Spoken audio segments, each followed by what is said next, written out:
Am I alive yet?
Good morning. Good morning, New California. Good morning, Crypto Taika. Good morning, guys. Good morning to everyone else watching the stream right now. Guys, we're actually looking like that pullback from yesterday is over. I think we're gonna have a little bit of a bullish move here, especially if we break out of this 1 hour order block. It's looking pretty promising, actually.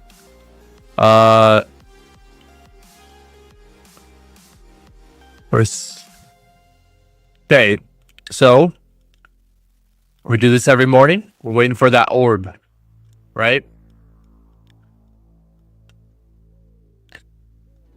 But good morning, everyone. Good morning to the Maniacs.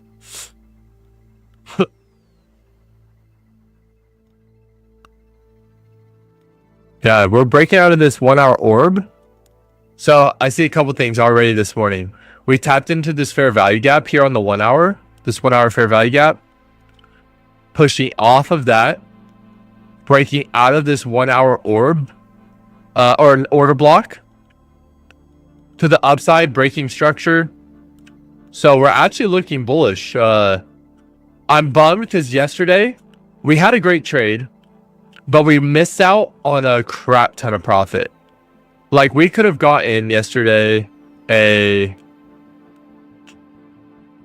almost 11R.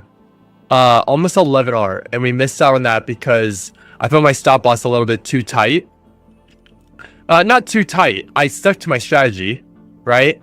We still got a 4.51R on our return, but I think I can do better in my take profit management to make sure we don't get stopped out on things like that. So I'm going to see if we get good morning from 5:30 p.m. Nice. Oscar, good morning. I'm going to adjust my profit management a little bit to hopefully mitigate the risk of like getting stopped out when we know it's going to go in that direction. So instead of doing when we hit 3R, jumping up from break even to 2R, I'm going to jump from break even to 1R and then leave an R gap between the current R we're sitting at, if that makes sense. I don't know if that probably doesn't make sense, but it'll make sense if we're able to make a trade this morning. I'll be able to show it. So right now we're watching the orb. We're looking for the open range, first 15 minutes. Okay. We've tapped into a key area. We're breaking out of a key area.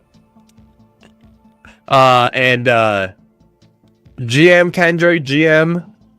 And looking like we're breaking up to this upside. We actually look like we're attacking the previous day wick. So there's two things I'm noticing too. We are about to hit the previous day wick. This could be the top before it swings down and takes all the liquidity underneath here. All the liquidity under here. So how much time do we got left? Because if we look at the day time frame real fast, let's hide all these drawings real quick. Look at the day time frame. So every candle has been bearish, right? Bearish. We broke a little bit of structure here on this candle here. This is bearish, right?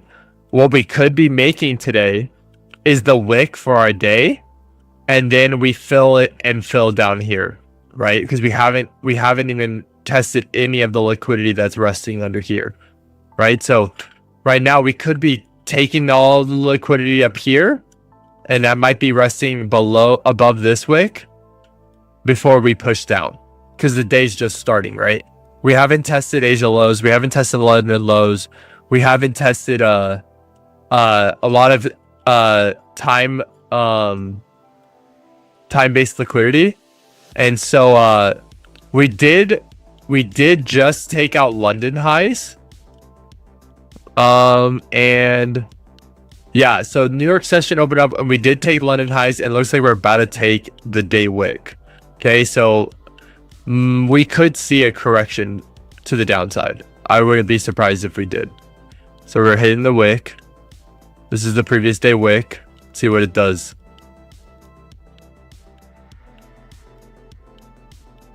Because remember, the higher time frame sentiment is bearish, but the lower time frames like the 1 hour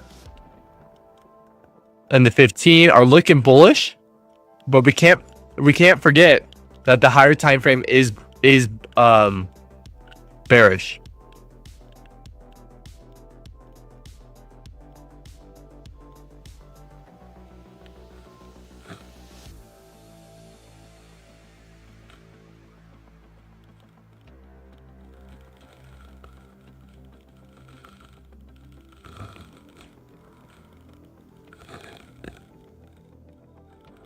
Hello.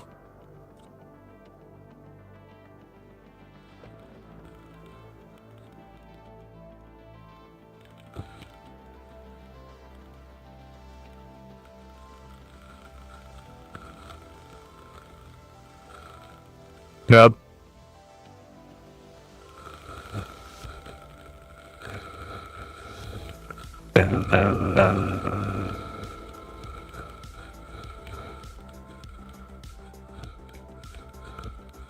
Look what it did off the daily wick. It tapped it perfectly and wicked off hard. Yeah. I don't think we might not have the bullish momentum.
Yeah, look at that candle now.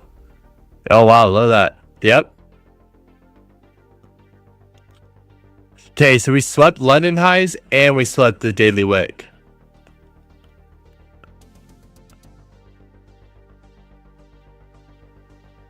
We still got time on this candle though. Still got like 5 minutes.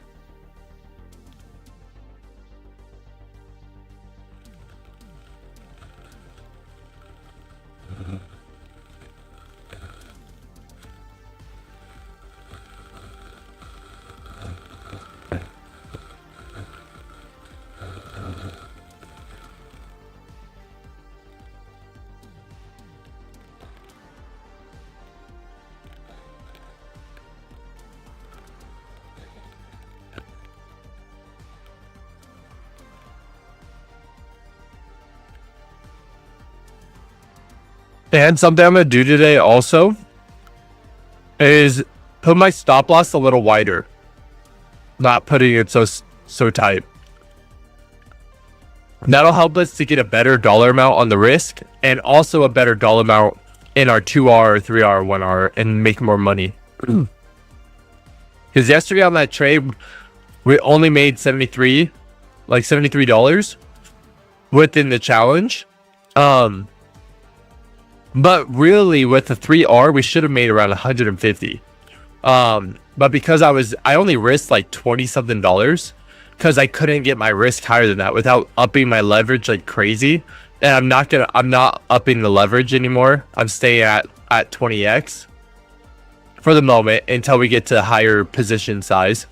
But I'm gonna make my stop loss wider.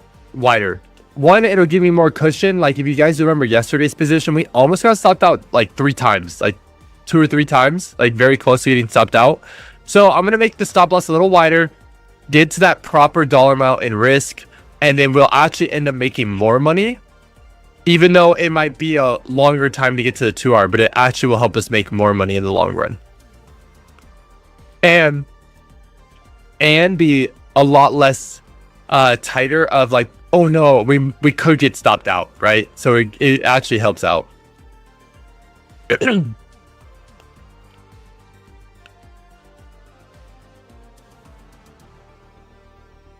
Okay, 3 minutes until we get our open range. Okay, 3 minutes. And this candle will close. And we will see. I think we're getting a short this morning again. We're going to go short again on Bitcoin. With this candle, the way it looks right now, yeah. Wow. Liquidity sweep from this high, sweeping the daily wick and London highs. And guess what? If we sweep the London highs, we're going to probably sweep the Asia highs, and then we're going to probably sweep the daily close. And down here, both Asia and London have equal bottoms down here. My guess is price will come back down to the Asia and London lows at least. That's a double bottom down there. And then there's a lot of key liquidity too down here. Now, I don't know if this weekly wick, it did get swept yesterday, so the weekly wick probably isn't as important as these London lows and Asia lows. Wow, look at that. Look at that candle. That candle's now engulfing this. Went from super bullish to now engulfing. That's why, again, it's very important to wait for candle closure, right? Because in the beginning of the stream, when we saw this, it's like, oh my gosh, it's going to run. We should probably enter longs, right? Right? But if you would have got wrecked, you would have probably got immediately stopped out, right? It's very important to wait for candle closure. Do not rush things. Oscar, lower your stop loss to 0.5R. Higher, maybe? Yeah. Basically, it's a dollar amount, right? Every trade, we're supposed to risk $50. That's what we're supposed to risk. And that's what I do. So basically, wherever my entry, as I'm mapping it out, I'll put my stop loss where I think I want to do it. And if it's not at $50 yet, I'll raise it a little bit to get to the $50 range. Holy smokes, dude. Look at this candle. Just swept Asia highs in one candle. One candle, we hit the daily wick, the London highs, and Asia highs in one candle. This is a huge orb again. Hopper, you're not getting my food, bro. It was every morning. All right, this is the last 50 seconds.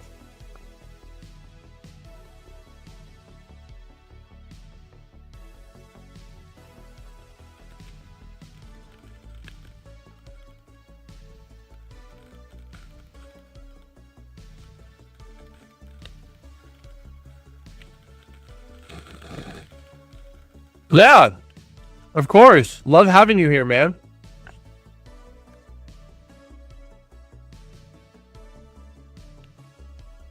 Okay, I think we've gotten our orb.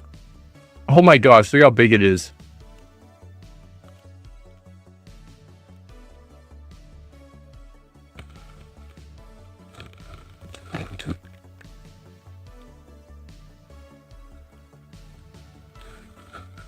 All right.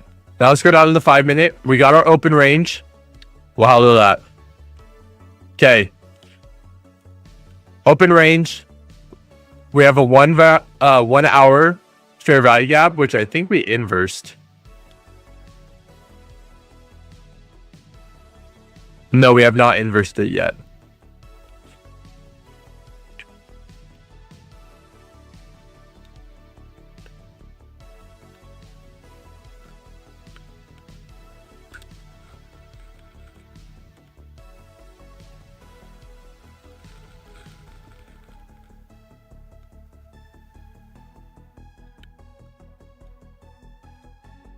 DMA crossed the downside on the 5. Big fair value gap here potentially. And we inversed 2 fair value gaps here. So we did inverse this guy. And we did inverse this guy. And we have this now. 5-minute order block.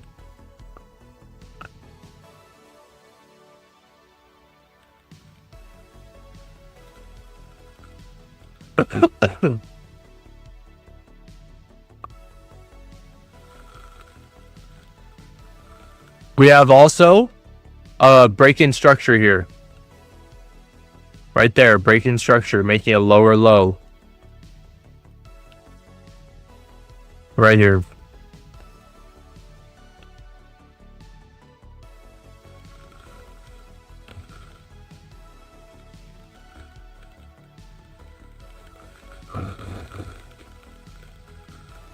We also inverse this big 5-minute fair value gap. We inversed it, but it looks like it's coming back in. But we're mainly focused on the 1 hour. Is this the 1 hour fair value gap? This black box that we're looking at? This bigger white box is the 1 hour order block to the left over here. And then this black box is a 1 hour fair value gap. These smaller ones are the 5-minute key areas of interest. I'm really interested to see how does price react in this inverse fair value gap here. It looks like it just bounced off of it. We'll see though. We'll see how it reacts. And remember, we wait for the breakout. That's why we call it the orb. We wait for the open range breakout. So I won't be entering if it taps into this and pushes down. I'll wait until it taps out of the orb, either to the upside or the down, and then I will look for the position. My guess, we will be going to the downside. Let's also check real quick. There shouldn't be anything today. There is something today at 2 p.m. Oh, that's good. FOMC meetings are released. So at, what is that, 12 p.m. my time? 12 p.m. there's red folder news. So I would want to, if I were to take a trade, I'd want to be out of the trade by like 12. Hey, bud. What, I can't pet you?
All right, so the next two 5-minute candles will tell us where the 1 hour is going to close, right? So these next two 5-minute candles, wherever not this one, but the next 5-minute will tell us where the close of the 1 hour happens. And if we close the second, not this one, the next 5-minute candle outside of this fair value gap, they will then be inverted, which will be another key area of interest. And we got an inverted fair value gap yesterday too on the 1 hour time frame. We tapped in it and then we literally just rocketed down.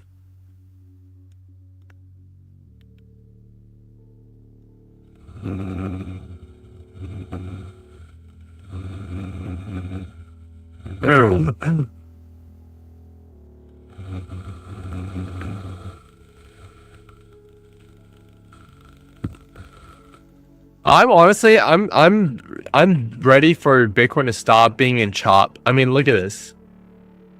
It still is in chop. It still is in consolidation. Like, it still hasn't just broken down. It looked like it was gonna start to do that here. Like, okay, big bearish engulfing candle to the downside. And then no, look, right back up because we have this big order block over here to the left. Right? We have this massive order block. And price just keeps consolidating. Like, I wanted to just do something, you know? I wanted to just give us the direction it's gonna go.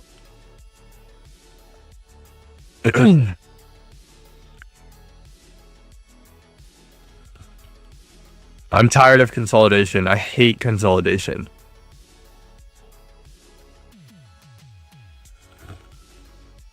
Like, honestly, the trades you've been seeing me take, right? All these trades since the challenge started have been within consolidation, which is a terrible market to get trades in, right? And so if we're able to do it in a horrible market, think of how we're going to be able to do it when the market actually has direction, right? Like, we know for sure it's going to the downside if it's in a bear trend. We know for sure it's going to the upside if it's in a bull trend, right? Imagine how much easier this strategy gets when we're not in freaking chop. But it's a little hard right now because, like, the market's kind of indecisive, right? Because I can get in a short, but because the market's like indecisive, it could flip on me and go long. If I'm in a long, it could flip on me and go short, right? So I can't wait until we break out of this choppiness and actually get to a sentiment, you know, like an overall clear sentiment. Because yesterday I thought we finally got the overall sentiment, and then it wicks all the way back up, right? So kind of annoying.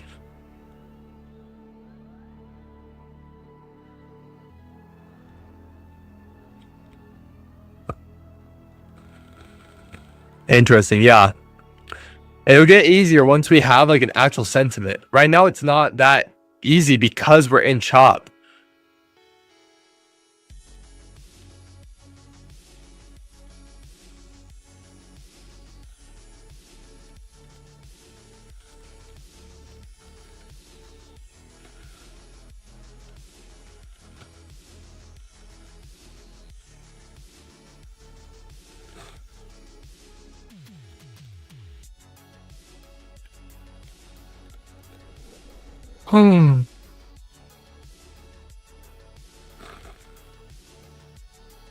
I think I figured out the little slogan I want to start saying.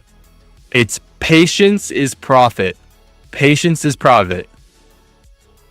That's so true. Like, that's what, like the whole reason I wait for the orb open range breakout is because it shows good confluence. And I have patience. I have to have patience in order to get that. I have to have patience to wait for my indicators, my confluences, right? And patience is profit. Like, I think that's my slogan now. I'm gonna be saying that all the time. Patience is profit.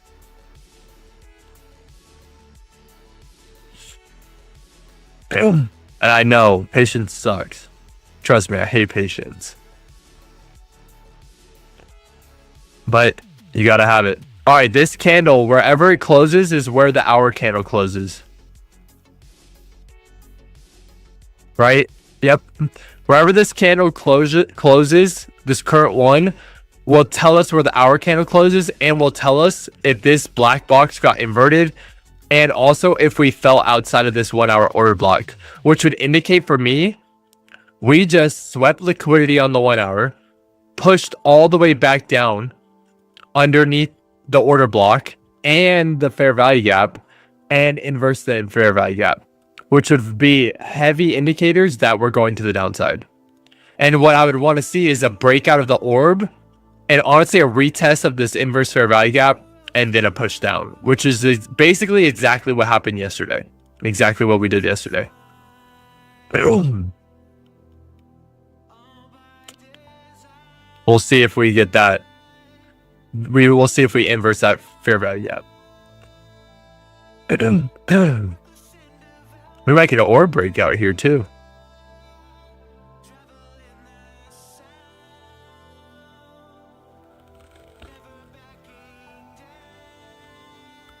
I put my stop loss up here.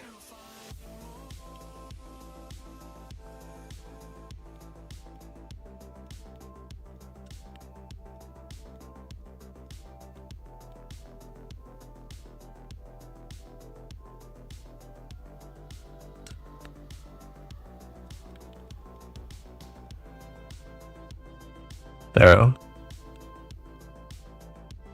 Alright, I'd put my stop loss at the top of this bullish wick here. If we get the entry opportunity right here. Echo! Good morning. Hope you're having a great day. I'm having a great day, buddy. I'm having a good day. We're just waiting for that orb, the breakout now. Okay, so if we do it, probably going to try to enter right around here. Stop loss at this wick. Right, and then shoot for a 2R. Let's see if it's realistic.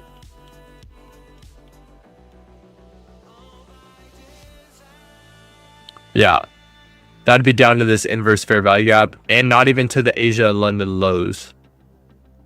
Yeah, I think we're gonna get that. Okay, so we have a breakout. Let's see if the candle has to close outside of the orb. Okay, that's why we gotta wait for the candle closure. Okay, remember, we wait for candle closure outside, retest of the orb, and then a retest of a key area of interest, which we have already retested up here. So I'd really mainly want to see just the retest of the orb, but I would love it if we saw the retest of the inverse fair value gap. And honestly, if we have a retest of this inverse fair value gap and I see a strong movement down, I'll enter on that.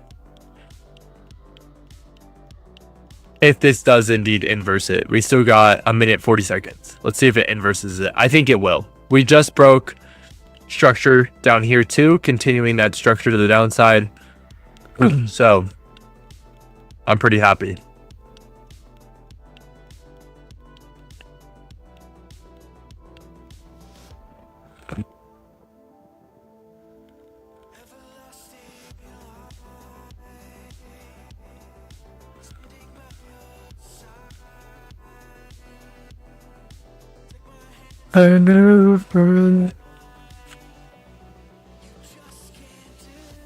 Oh, see? That's why it's very important you wait till candle closes. Now it's not outside the orb. We are tapping into a 1 hour order block right here. Oh wait, is this the day order block? I think that's the day one. I forgot to delete. Yeah. Let me delete that real quick. There we go. I was like, why is there that big white box? Okay. Strong candle wick out. 25 seconds. Oh my gosh, dude. Honestly, the bummer thing is right now in this morning, it might run without us. Perry P, do you daily trade on other coin as well? With this challenge, I'm mainly right now focusing on Bitcoin to hone in on the strat. But I also day trade. I've day traded Solana on the live streams, Jupiter. We've day traded XRP. We've day traded. Actually, have we day traded? I don't think we've day traded XRP. We've day traded Sui. We've day traded Trump coin. We've day traded. Yeah, we do a lot of other coins too. But I'm mainly focusing right now with Bitcoin and this orb strategy. Okay, looks like we're about to get that. So we inverse this. Let's change that. Change this. Inverse fair value gap. Let's see if we get the orb retest. And then oh.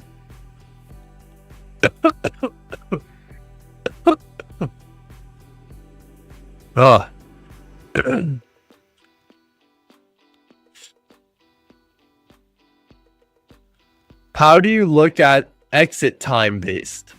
How do you look at exit time based or at a price value?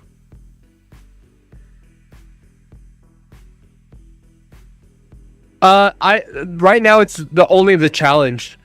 I mean, I day trade, so the challenge is the day trading. So we turn $500 into 1 million. We have a whole breakdown. We have tiers. We have a strategy. We have risk management. We have take profit management. All that stuff.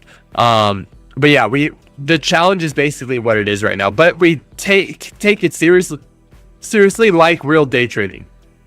That's why I'm doing the challenge, to show how to have risk management, how to have profit management, and show that you don't need a lot of money to start.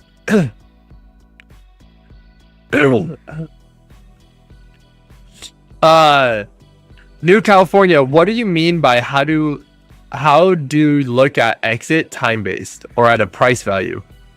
Like time-based liquidity, is that what you mean? Like with the London lows?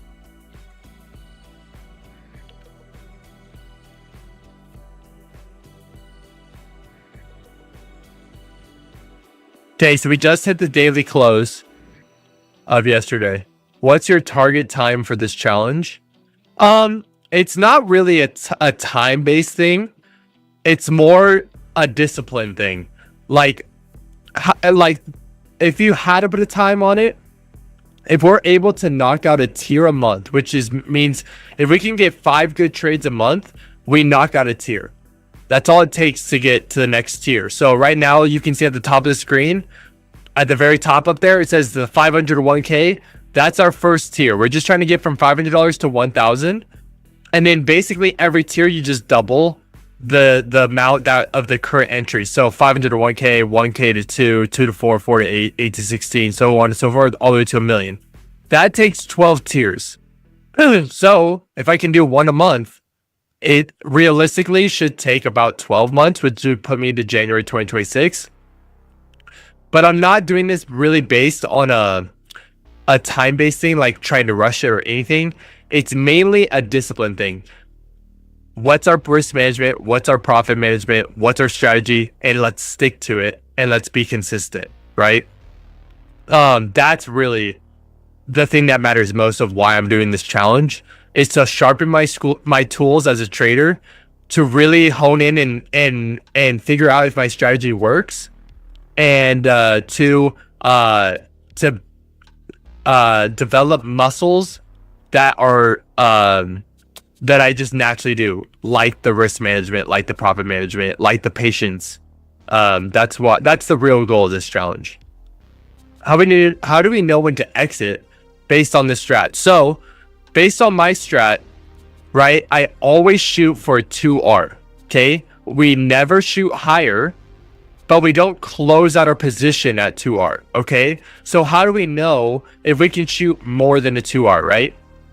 So right now, this short, if we get the retest on the orb, we should enter right around this area, right? Stop loss at this wick up here should give us about a $50 risk, which is our risk per trade that we're doing right now.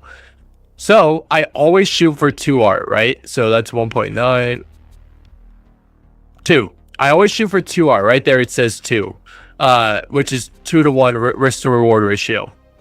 So if I risk $50 and I'm successful, I make 100. Okay, so how do I know if I can go? How do I know if I potentially can do like a 3R or 4R or 5R? I'd push it down further. Let's say we push it to 3R. And then we look left.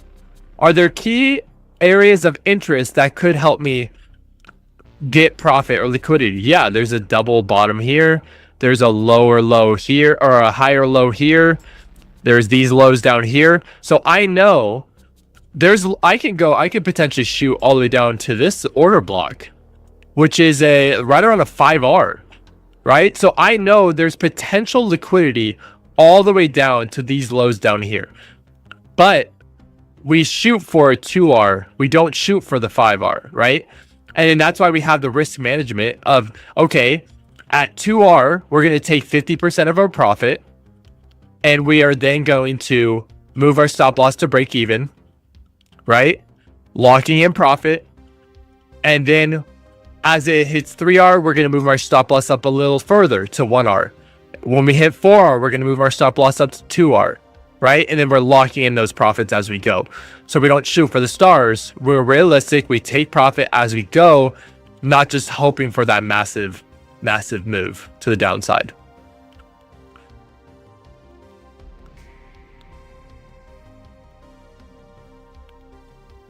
Jay, we got an orb retest. Let me see. We got some more chats. Real C Bear, welcome in. Hope you're having a great morning. Just sub, learning a lot already. Thanks. How many days into the challenge are you now? We're only like 2 weeks into the challenge, I think. So we just started. We're like just getting into this challenge. And we're up already almost 200 bucks on the challenge. We're from 500 to almost 700, I think. Perry P said, I started trading this cycle only. I only traded meme coins and made some good money. Now I have some good capital to start day trading, but no technical or solid knowledge. How do you suggest me to start learning? What would be your advice? Oh, that's great. First of all, I want to applaud you for making good money in meme coins, but saying, hey, let me figure out a better way to withhold this capital and use it for the long run. Because meme coins are great if you have like almost little to no money to make some money, but day trading is great for the long term of your life. Like, that's why I'm doing this stuff. Perry, I would say, you know, come join our live streams. We'll be doing this every day. I teach you guys my strategy. I show you my live trades, all that stuff. But I would also recommend doing demo trading. I would recommend doing back testing, looking into what is back testing and how do I do it. I would recommend looking into like liquidity concepts, SMC concepts, smart money concepts. Okay. I'd recommend looking into market structure. How do I read market structure and know how to read market structure? I'd recommend looking into fair value gaps. Yeah. Like I would recommend, if you want to take this day trading stuff seriously and really have it like help change your life, start looking in and educating yourself. I've never paid for a mentor. I'm all self-taught based off YouTube. That's literally how I've learned all my day trading. I'll be super transparent. And then I just practice. I did demo trading. I then started off with small amounts of capital, and now I work with bigger amounts of capital.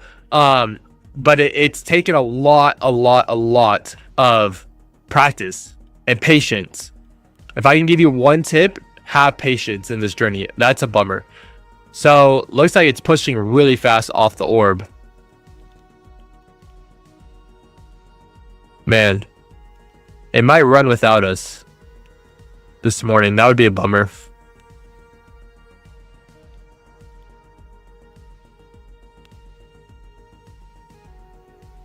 So we have yet to retest that inverse fair value gap up there. I thought we were going to get it on this candle here, but now these blue boxes down below are inverse fair value gaps to the upside for the 1 hour time frame. Okay, what we could be seeing is a pullback on the 1 hour into one of these key areas, and then we see a push to the opposite direction. Okay, I am more going with the bias of the orb breakout, the short, but that is something to take note of, that these key areas could cause price to push to the opposite way, which is why I hate chop, which is why I hate consolidation. Thank you for the advice, G. Yeah, of course, Perry. We also have a Discord. If you want to join our Discord, in there, it's slowly growing. It's slowly getting momentum and like slowly getting a stronger community in there. But you should join up. And then if you join one of my affiliates and submit your UID, I get you like into the trader only sections. So if you're a legit trader, like you're really trying to take this seriously, and basically I just try to like foster a community inside of there. And we're slow growing. It's not very active right now, but I'm hoping this year we can really start like growing this community of traders and like getting more people involved. But hey, Copper, good boy, you're such a good dog. Link is in my bio, or actually Perry, link should be below the X post. The link should be below.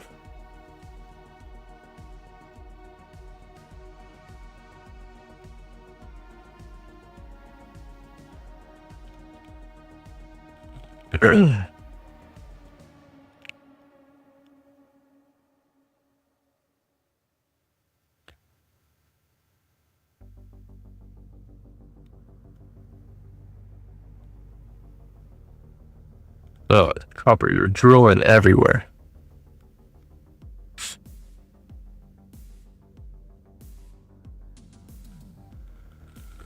One copper. Lay down. Lay down. Go lay down. Oh, sorry there, bud. Lay down.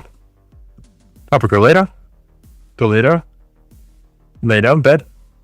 Bed. Go, bed. Bed. Also this challenge will be also vlogged. Harry, one thing I would recommend, if you're starting this journey on weekends, okay, if you're oh wait, oh my gosh, you know what I just realized? I missed this fair value app.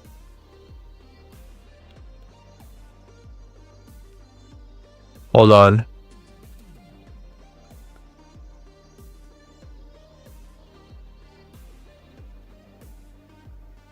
Oh shoot. I just realized that. Oh shoot.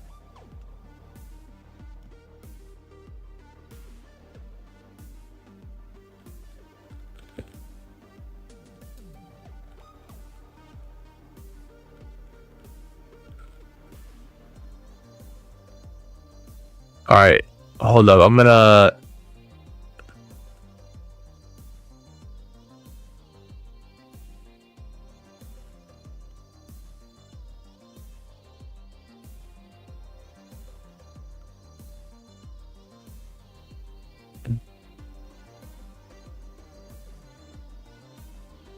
So we did tap into key area of interest and bounce out. Dang it, I totally missed that.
Alright, if this candle...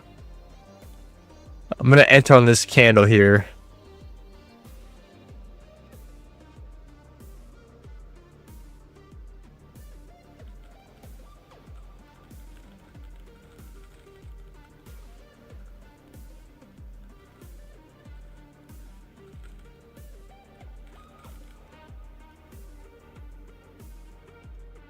Okay, entry was not optimal.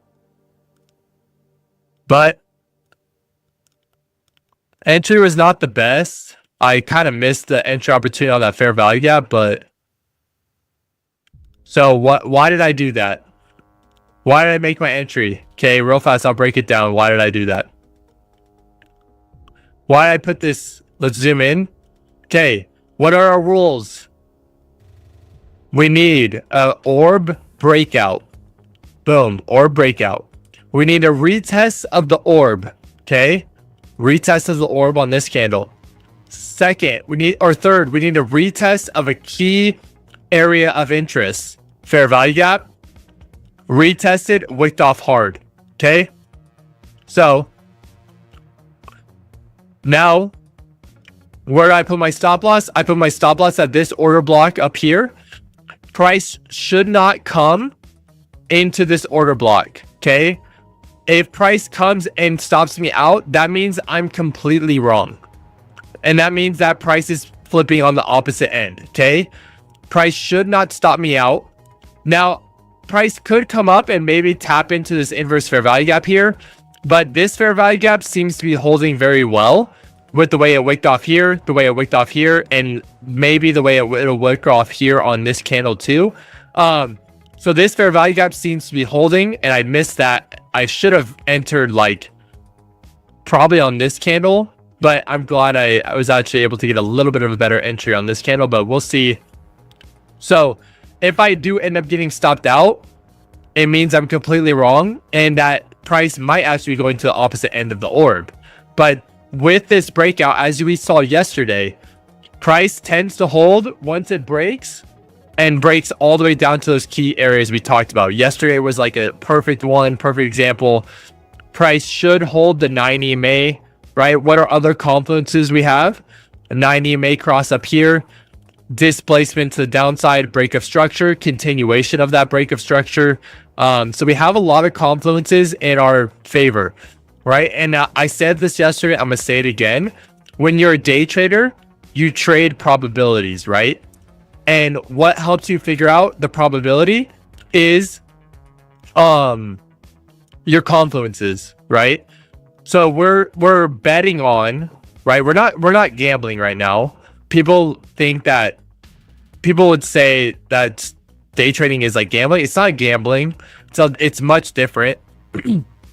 But you are playing probabilities, which is similar to gambling, right? The probability of this is going down because of our market structure, because of the displacement, because of the fair value gaps, the inverse fair value gap on the 1 hour, right? A lot of things.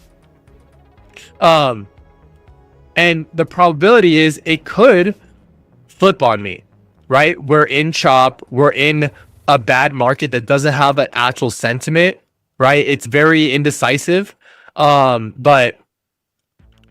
But we follow our strategy, which our strategy is we wait for the open range breakout, right? The breakout of the orb, a retest of the orb, a retest of a key value, a key area of interest, and then we wait for a push down, which it did right there. So we're following our strategy. We just tapped into the inverse fair value gap there on the 1 hour. And it looks like it's pushing off that inverse fair value gap.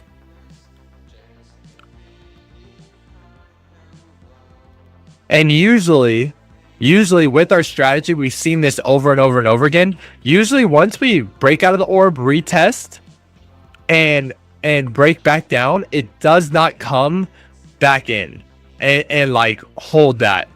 This one's coming back in, which could mean that we might be in trouble in our position here this morning, but it looks like it's retesting Asia highs. It is retesting a very strong key area of interest on the 1 hour time frame, that inverse fair value gap.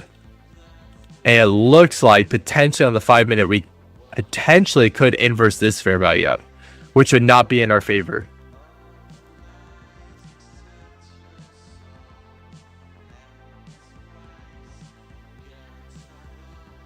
I'd want to see this candle wick back, push back down below the middle line of our fair value gap. I would love to see that. Okay. I don't love this. We almost inversed our fair value gap here. I would really like to see, especially at the test of the inverse fair value gap on the 1 hour time frame, a push down now. And that'd be confirmation for me that this inverse fair value gap is strong and that we'll push back to the downside.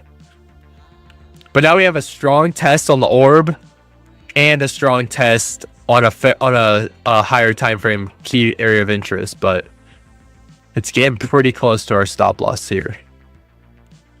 We are using our risk management, right? So we are only risking $44.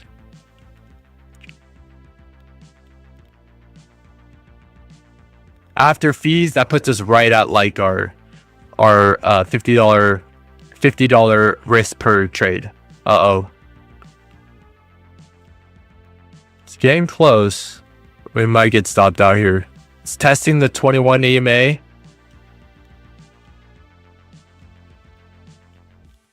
Okay, we did get stopped out on that trade. That's a bummer. But we now know that it's probably pushing to the other end. That then this was probably a 1 hour pullback. And so now we would wait for, what I would wait for is probably a break of the orb, or to see if we start retesting some of these key areas as it displaces to the upside. Or we could honestly actually break back down to the orb to the downside. We just kind of gotta wait now. Now that it did that.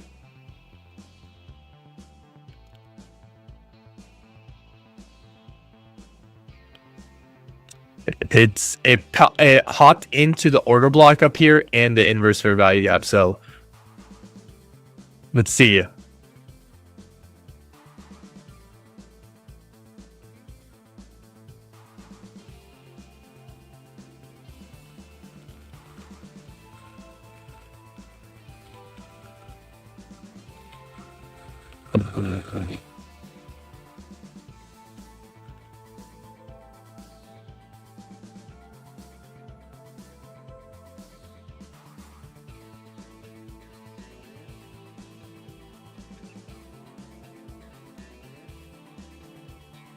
So we potentially inverse this. If this candle closes above this black box, this 5-minute fair value gap is now inversed.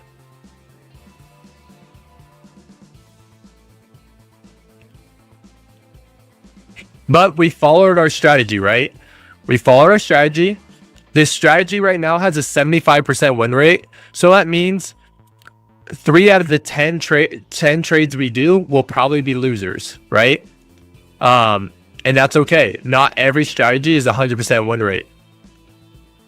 If this breaks back out of the orb, actually, I might enter that, because now it tapped off hard on this inverse fair value gap on the 1 hour. If this breaks back outside of the orb, I'm probably going to take that.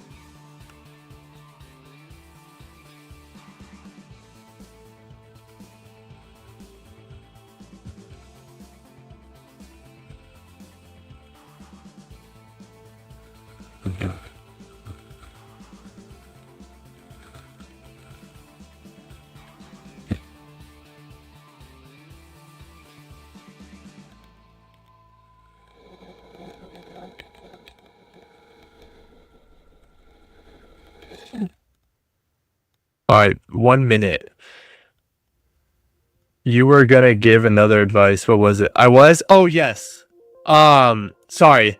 On weekends, okay, I'd recommend do not trade on weekends. If you plan on trying to be on the charts or something on the weekends, use it for learning your strategy or learning a concept, and then use it for going to the charts and like back testing that strategy, like trying to find it on the charts and learn that strategy and learn that concept.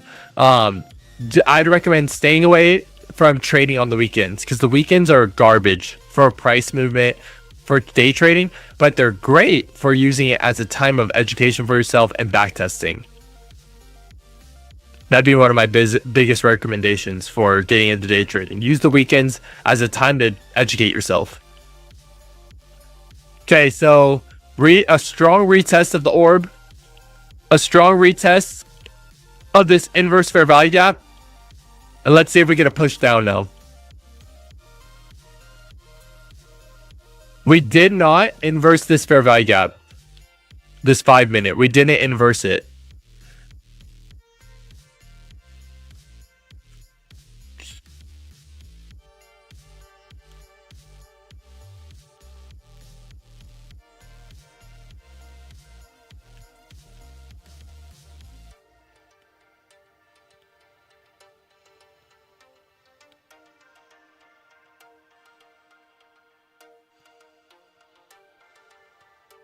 I'm going to wait for this candle to close outside of the orb.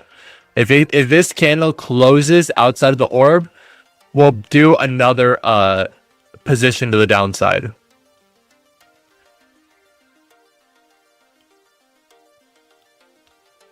But if it fails to close below the orb, then I'll be patient and watch.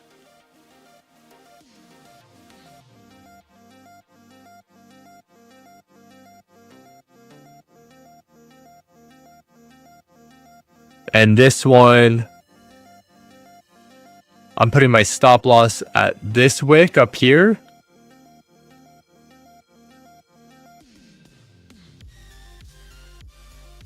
And then shooting for the 2-1.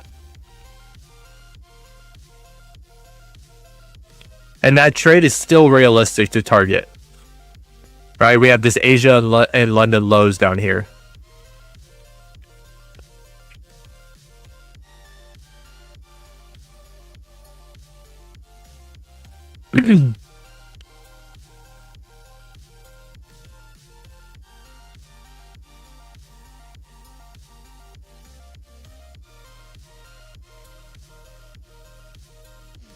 And then if I take this next trade, if it does what I want it to, or if it does give us the setup, and that one loses too, that's 2 losing trades in a row for a day.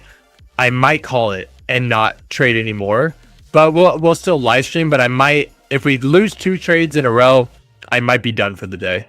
Because usually with this strategy, you shouldn't be losing 2 trades in a row. Once it does what you want it to do, it should just go in that direction. And so if I happen to lose 2 trades in a row, probably means market's a little indecisive, and maybe just we wait till tomorrow.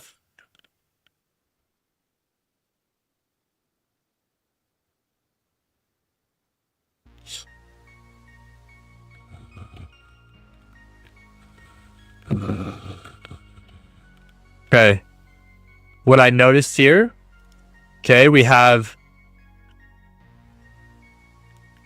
a fair value gap that formed here, and look what price did. It tapped in that fair value gap and starting to push off. This could have been a 1-hour pullback. We'll see.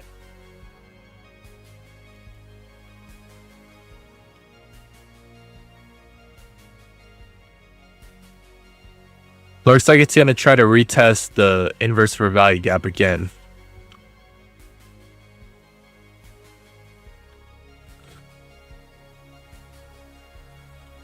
I'm going to delete this because I don't think we're going to get that.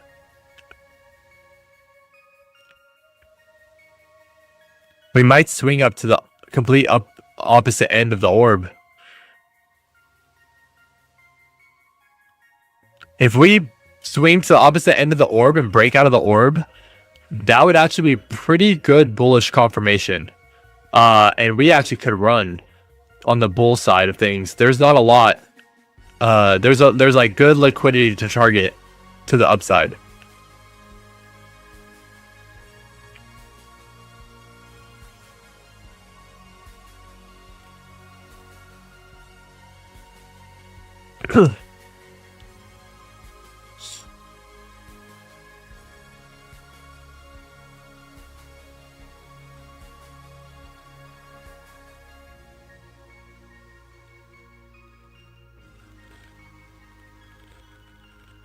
This candle looks like it might inverse this bullish candle over here too.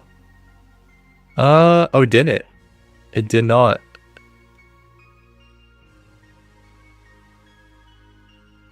But it did respect this fair value gap very well. So with fair value gaps, this is a great example.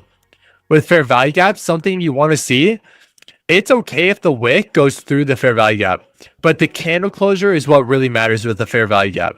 The fact that this went almost through the fair value gap, but then wicked off and closed way outside the fair value gap, that's a good retest. Okay, that's like a really solid confirmation that, okay, price is balanced and now it's probably going to push up. And we now inverse this. Okay, we might actually get, this is now inversed. This is now a big inverse fair value gap on the 5-minute. Sorry, I know this might look messy, but it makes sense all up here. We have these inverse fair value gaps here too. And a 5-minute fair value gap here. Oh, nope. That's not what I wanted.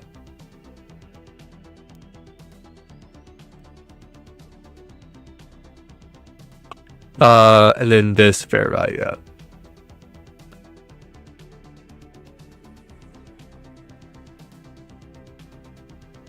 It took upside liquidity with that opening 15-minute candle wick and took downside after that 15-minute candle. So could it go more upside? It could.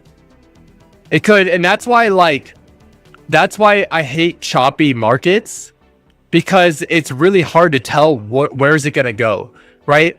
If we knew it was a bullish market and we saw a downward momentum, and we knew it's in a bull trend, okay, that's clearly a pullback, and it's probably going to flip. So maybe we be careful on a short, right?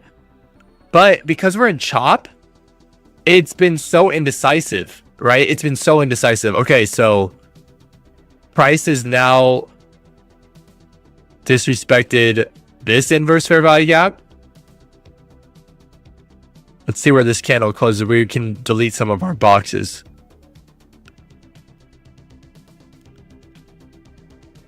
Okay, we got break of structure over here, right? Let's see where this candle closes. It's important to wait for where it closes, but yeah, but it took upside liquidity, which is why I thought it was going to push down to the London and Asia lows. And then it took the daily close, and now it's flipping. So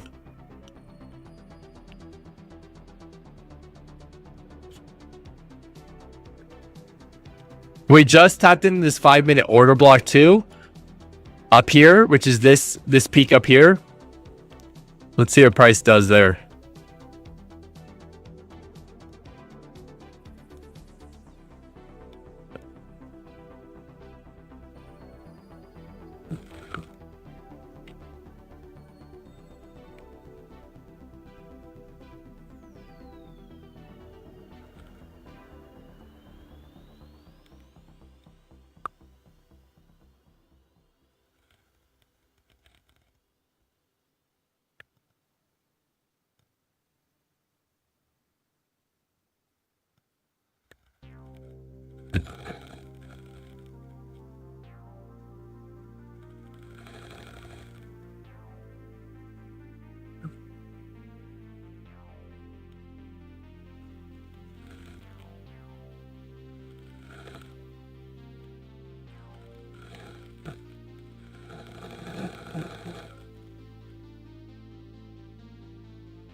GM, Eon, GM.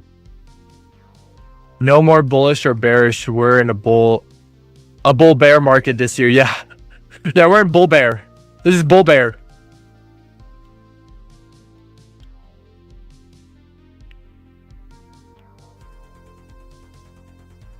Yeah, so Oscar, for me, what I would wait now is I'd wait for a break of this orb up top.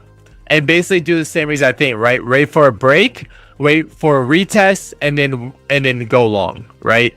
So we just basically do the same exact strategy, but we flip the side of the orb we're looking at.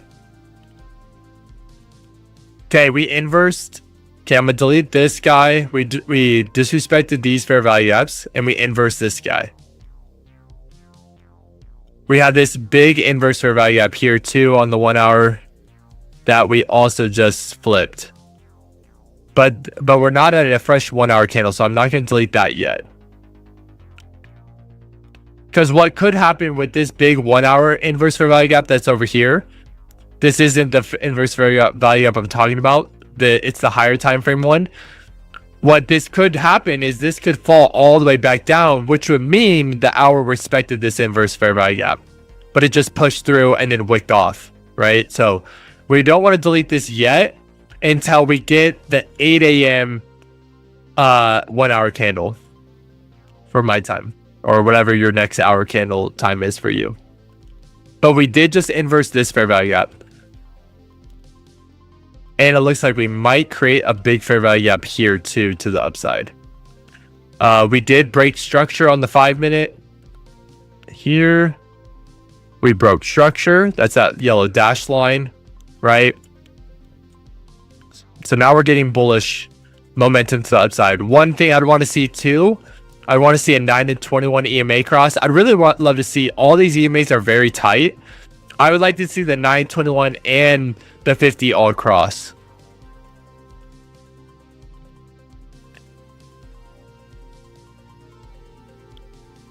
There, we get these all to the back.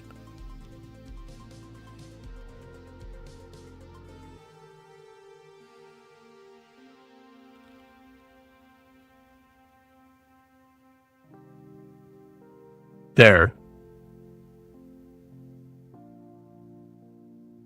There, now the candles are above those drawings, not behind them.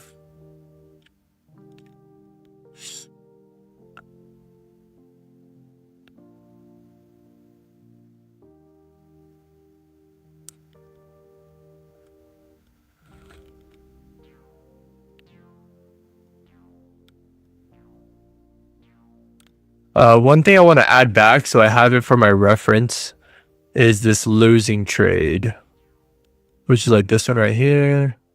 We put it, stop loss was there, right? And then we got stopped out there, right? Was that correct? Yeah, that was correct, right? Yeah, I want to have that for my reference. So when I do the vlog, after live stream, when I do the vlog recording, I can go over it.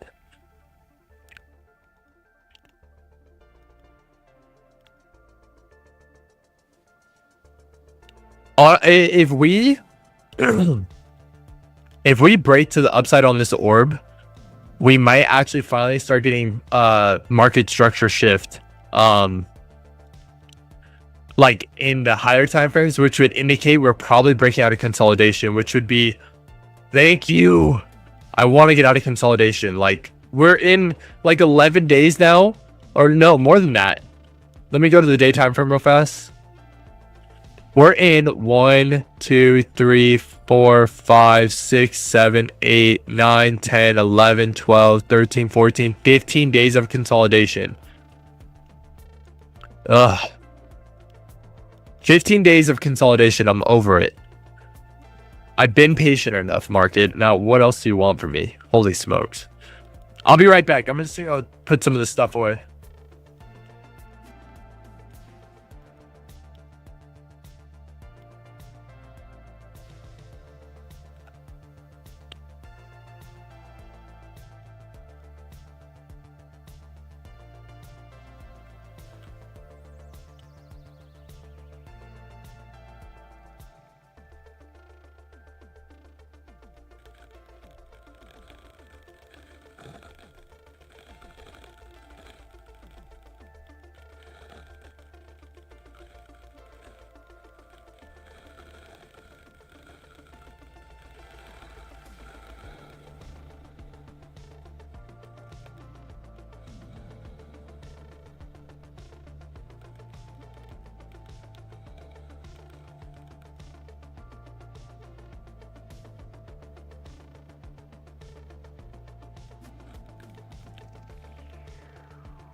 All right.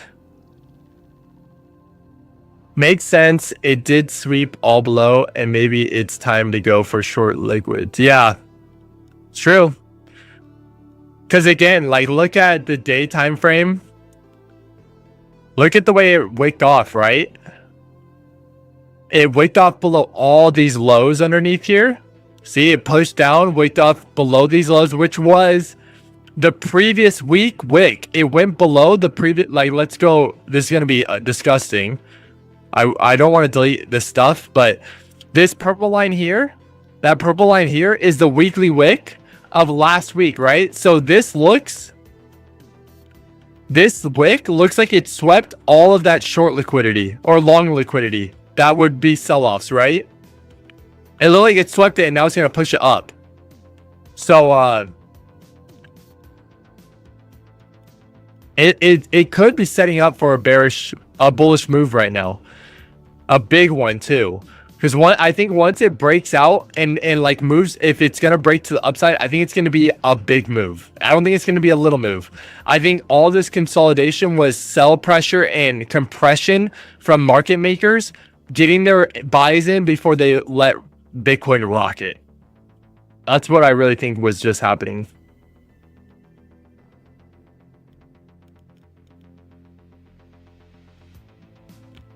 So I'm excited. If we get a long opportunity, we literally haven't had a long opportunity this entire challenge. They've all been shorts. I like to go long. I don't like to short. I mean, it's really the same exact thing, but I don't know. It's a mindset thing for me. I don't know. I'm bullish. Bullish on Bitcoin, bullish on Solana, bullish on everything.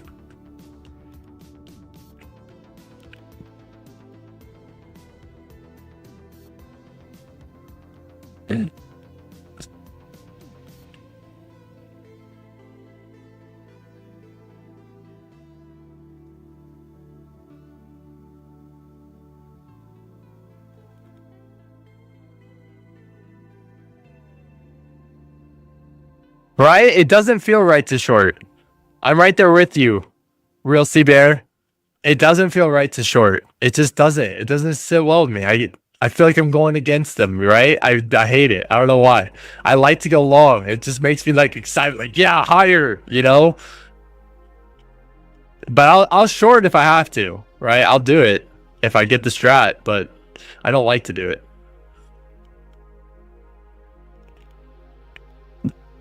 I'm a bull at heart, especially for Solana and Bitcoin. I love those two coins. All right, so one thing I see here to the upside. Dude, our drawings are getting stacked on top of each other. I hate it.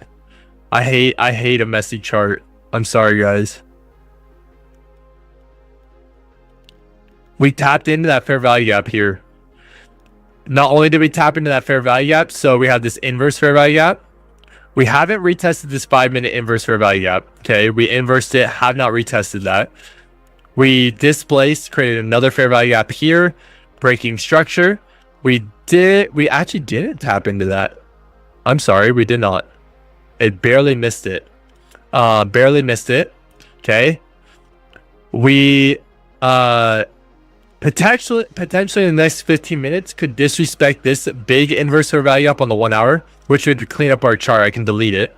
And we inverse this fair value gap here. So we did inverse that fair value gap, and on the 5-minute, looks like it's like reversing that inverse.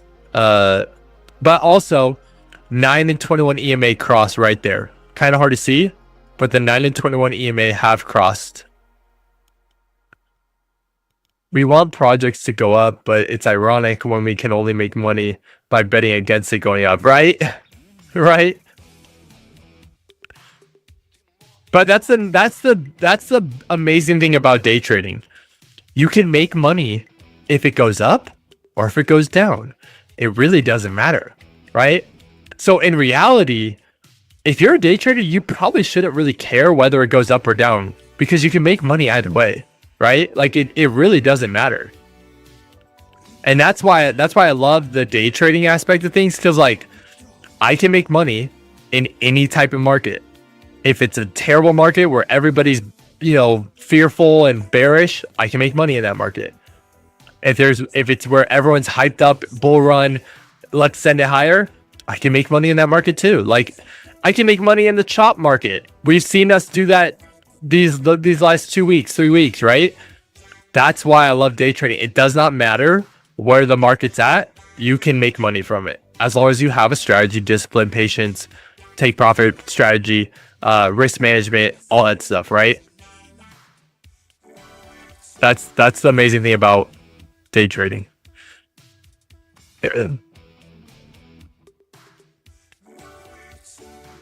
Looks like we're back in the open. Well, it doesn't look like we are. We're back in the open range. So this is, for me, open range is no trade zone for me. Once we're back in the orb low and the orb high, it's a no trade zone for me until we break out.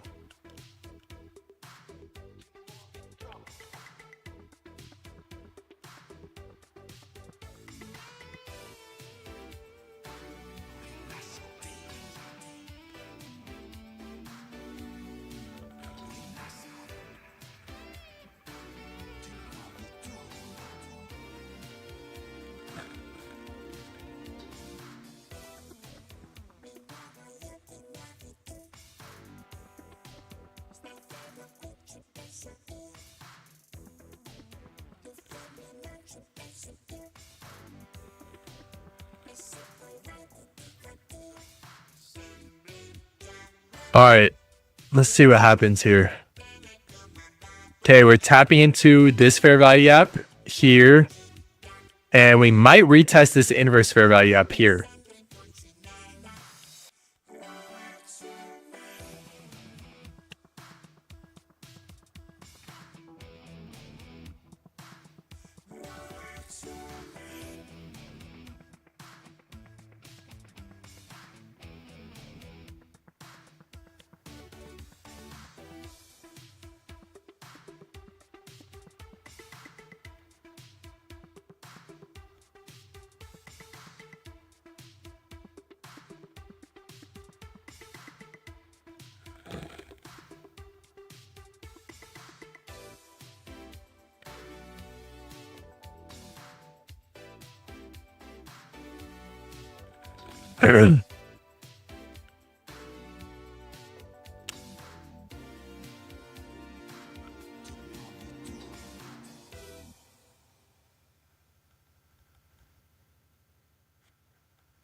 Um,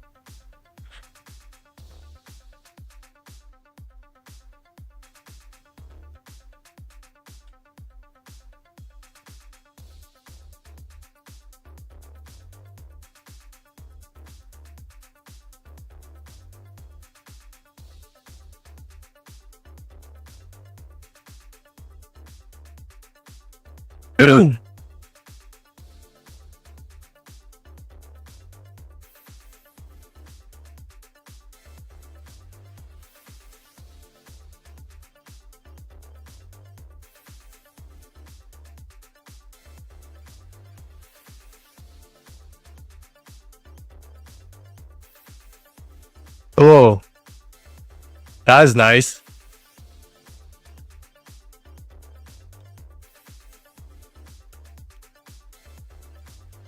Tapped into that fair value gap. Pushed off. Let's see if it holds. Okay, we got two more 5-minute candles, and then we'll know where the 1 hour closes. For the bullish thesis, I'd want the next two 5-minute candles to close above this blue box. Basically, that would flip that inverse fair value gap and basically deny it and like make it irrelevant, and we could delete this and clean up our chart. I really wanted to do that just so I could delete the box so it cleans up my chart. I hate having a messy chart.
Okay. One more 5-minute candle. This one's about to close. Then we get one more and we'll see where that hour closes at. We're tapping that fair value up again on the 5-minute. Let's see what happens here.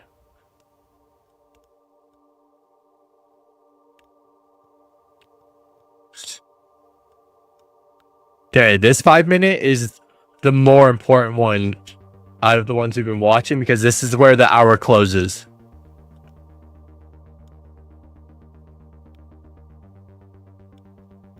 If this closes back below this inverted fair value gap, that actually confirms that that inverted fair value gap on the 1 hour was actually strong, because that would mean all this is a wick off of that inverted fair value gap on a higher time frame. And it looks like we might invert this fair value gap potentially, so we might actually continue on to the downside. Yep. So far we just inverted this fair value gap. We have a retest off the 5-minute order block up here. A retest on this inverted fair value gap. We inverted it, but then literally pushed back down. But we respected this order block. Literally tapped in that order block perfectly and then pushed off.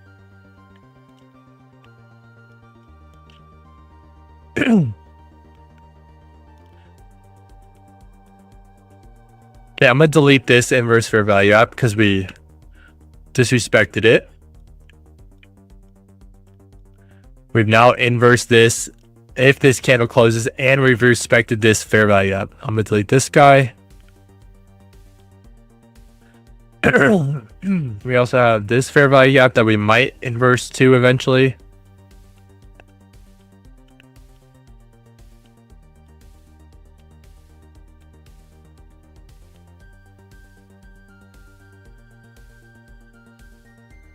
Okay, let's see how this candle closes. We might actually break back down in the orb. I think if it closes on the inverse and inverses this fair value gap and respects this one, I think we're gonna target these lows down here again.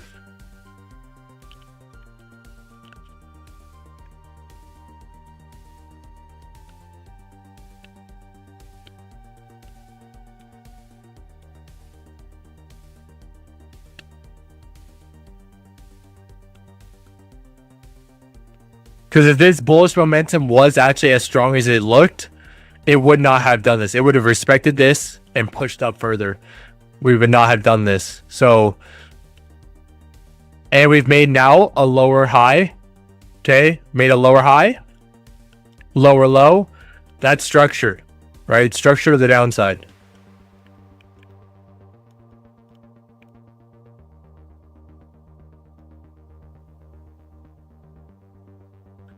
Looks like this is inversed.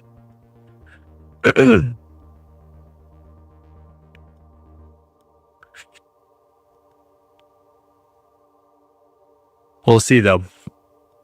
Candle's got to close. While we're waiting for the candle to close and to see if we get that another trade today, there's 104 of you right now watching. If you guys can, if you can show love on my posts, on my streams, I would greatly appreciate that. Like it, comment, share it with a buddy that might be wanting to do day trading, whatever. I would love to have your engagement. It helps us push us further. And also, if you're looking to day trade, to my left over here, you see, or your right, you see my 3 affiliated exchanges. They're all great exchanges. I love them. BLOFIN, WEEX, and BITUNIX. They all have rewards for you. They've all partnered with me to give back to you guys. So if you sign up and you deposit or you trade, you get bonuses. There's events that you can take part of. There's giveaways that you can take part of. And so, yeah, if you would like to take part in those, I would love to have you. And I would love to have you join in on those affiliates. And if you do join in on the affiliates, sign up, log into my Discord, join my Discord community, submit the UID form, and I'll get you into our gated area of the Discord that I'm only I only trying to allow serious traders in there so we can build out a really good community. There's now 103 people in our Discord, if I remember correctly.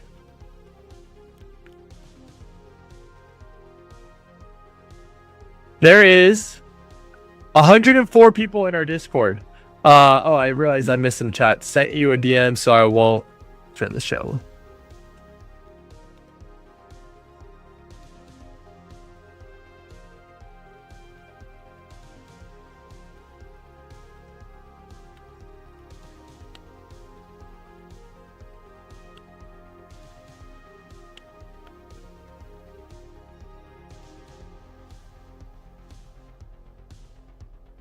Okay, we just got.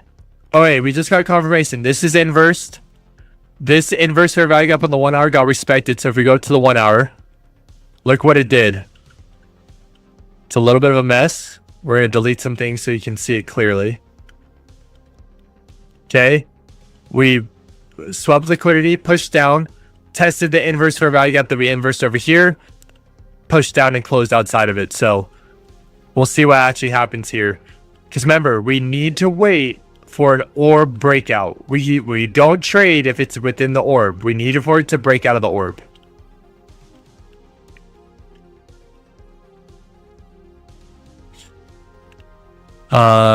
Any fair value gaps down on this? Nope, just the inverse fair value gap. And they're overlapping, which is nice. And then we have this fair value gap here too.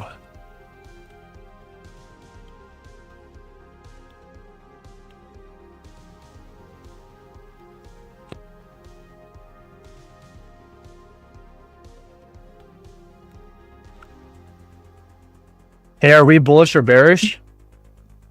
Right now, it's honestly indecisive. So it's indecisive right now because we have on the 5-minute, we have bearish break of structure to the downside, and then directly after that, we went bullish and broke break of structure over here. So right now, it's kind of indecisive. We are pushing towards the bottom of the orb again, which would indicate we're bearish. Okay.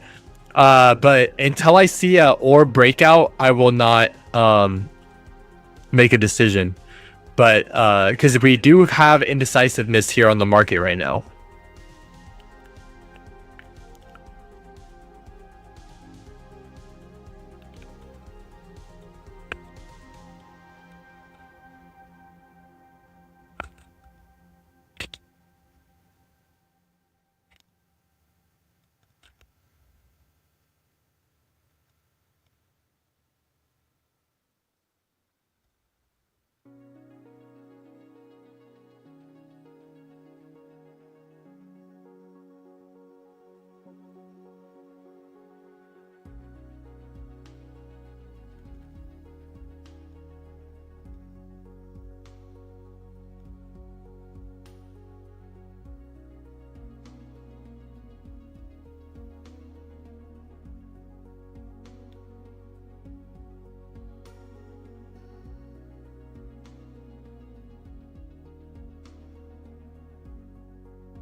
Okay, this is getting annoying. The market's getting so annoying. Inverses, then literally goes right back up. This is annoying. We'll see what happens. This is why consolidation is the worst. Because you can't have it until it literally does it. And sometimes it's like, yeah, I don't like consolidation.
Okay.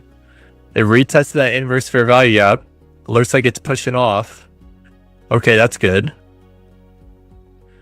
That's good for bearish sentiment. Did we have an EMA cross up here too? It's hard to tell.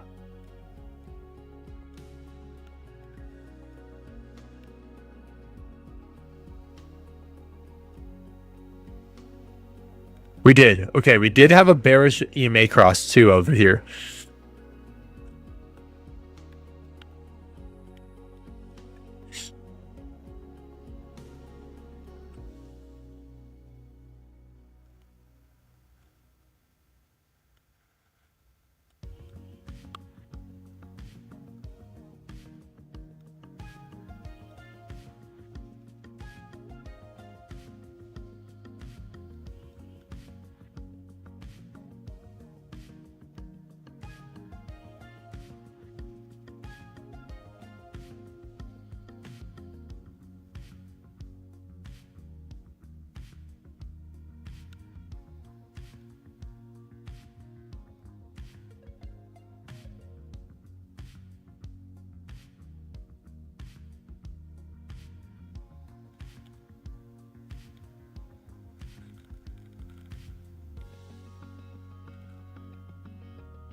Let's check out, what is Solana's price at? Solana's up a little bit.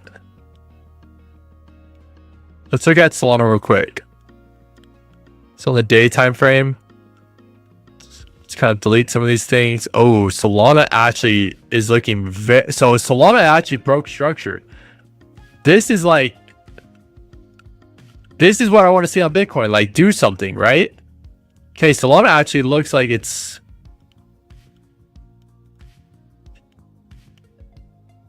oh, nope, that's not what I wanted. What did I just do? There we go. Solana broke structure. Okay,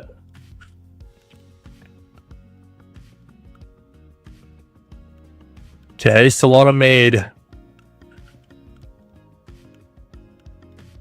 this order block.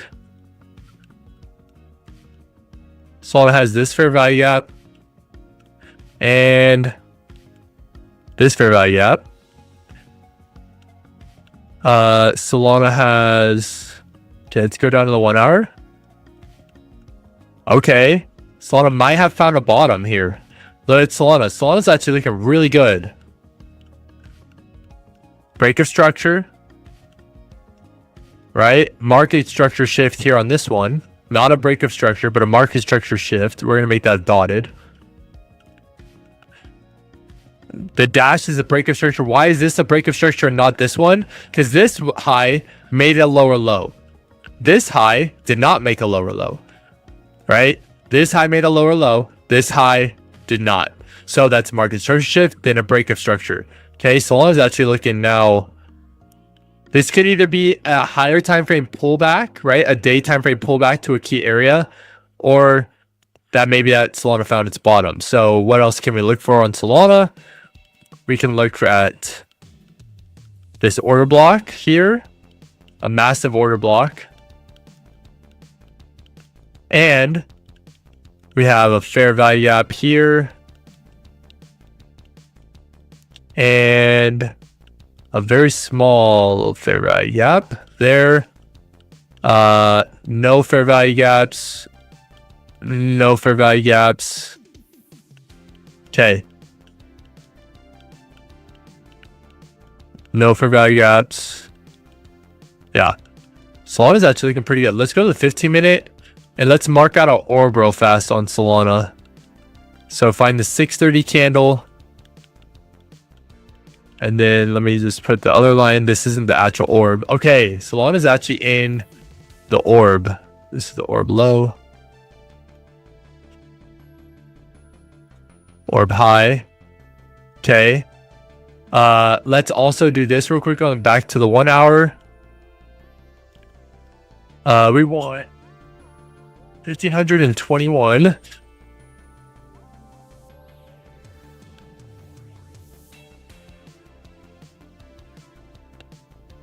We're gonna mark out the Asia highs. And then the Asia lows.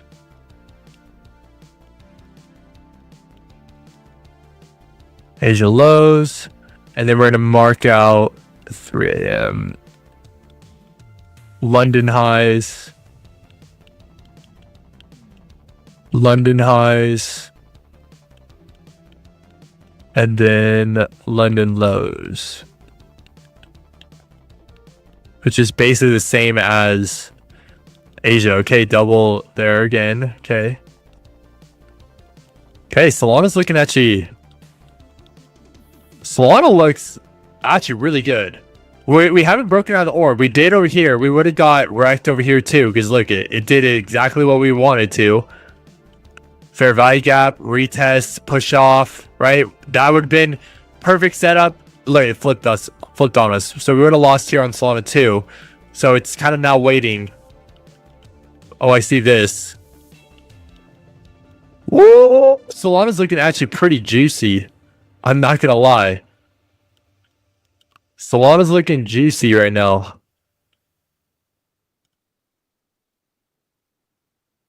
Inverse fair value gap there. Solana's looking good.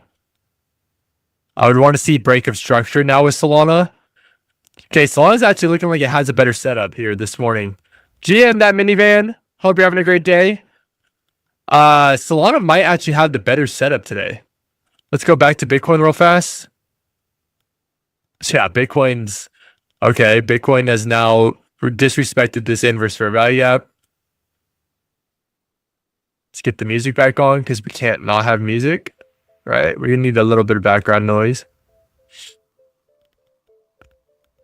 Yeah, Solana actually looks really good. Let me open up a new tab so we just have it. Oh, that's not what I wanted. And then let's get Solana.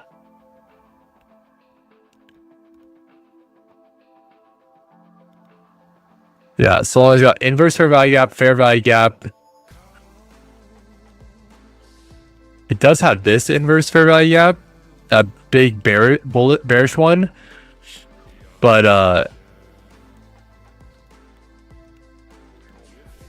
remember on the hour time frame it's looking bullish, and on the day time frame it's looking like Solana is due for a pullback. We also have this 5-minute order block.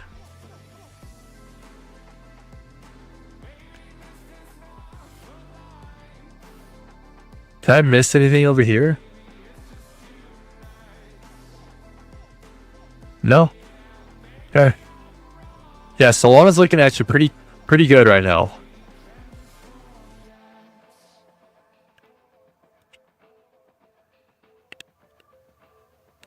So that double bottom.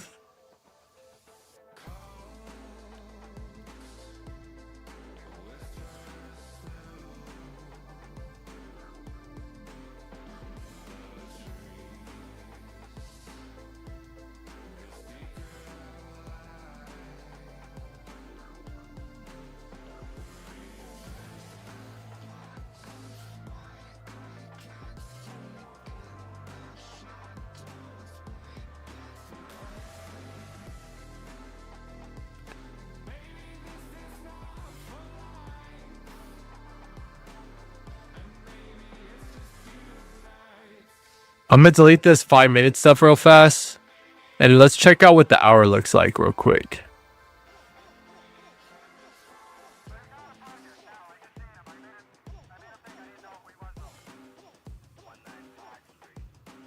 Oh yeah, tapped in that inverse fair value gap.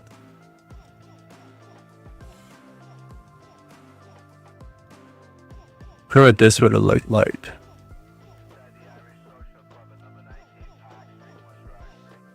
Oh wow, in the hour we could have done that. Huh.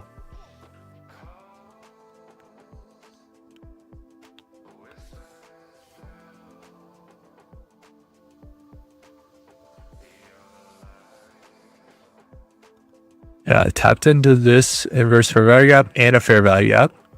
There's two things here. Tapped into that, pushed off. Okay. It's actually looking bullish on Bitcoin. There's no fair value gap to this downside here on the 1 hour, which would indicate the bears are not strong enough. Right? They can't make displacement. That means there's not enough strength. Okay.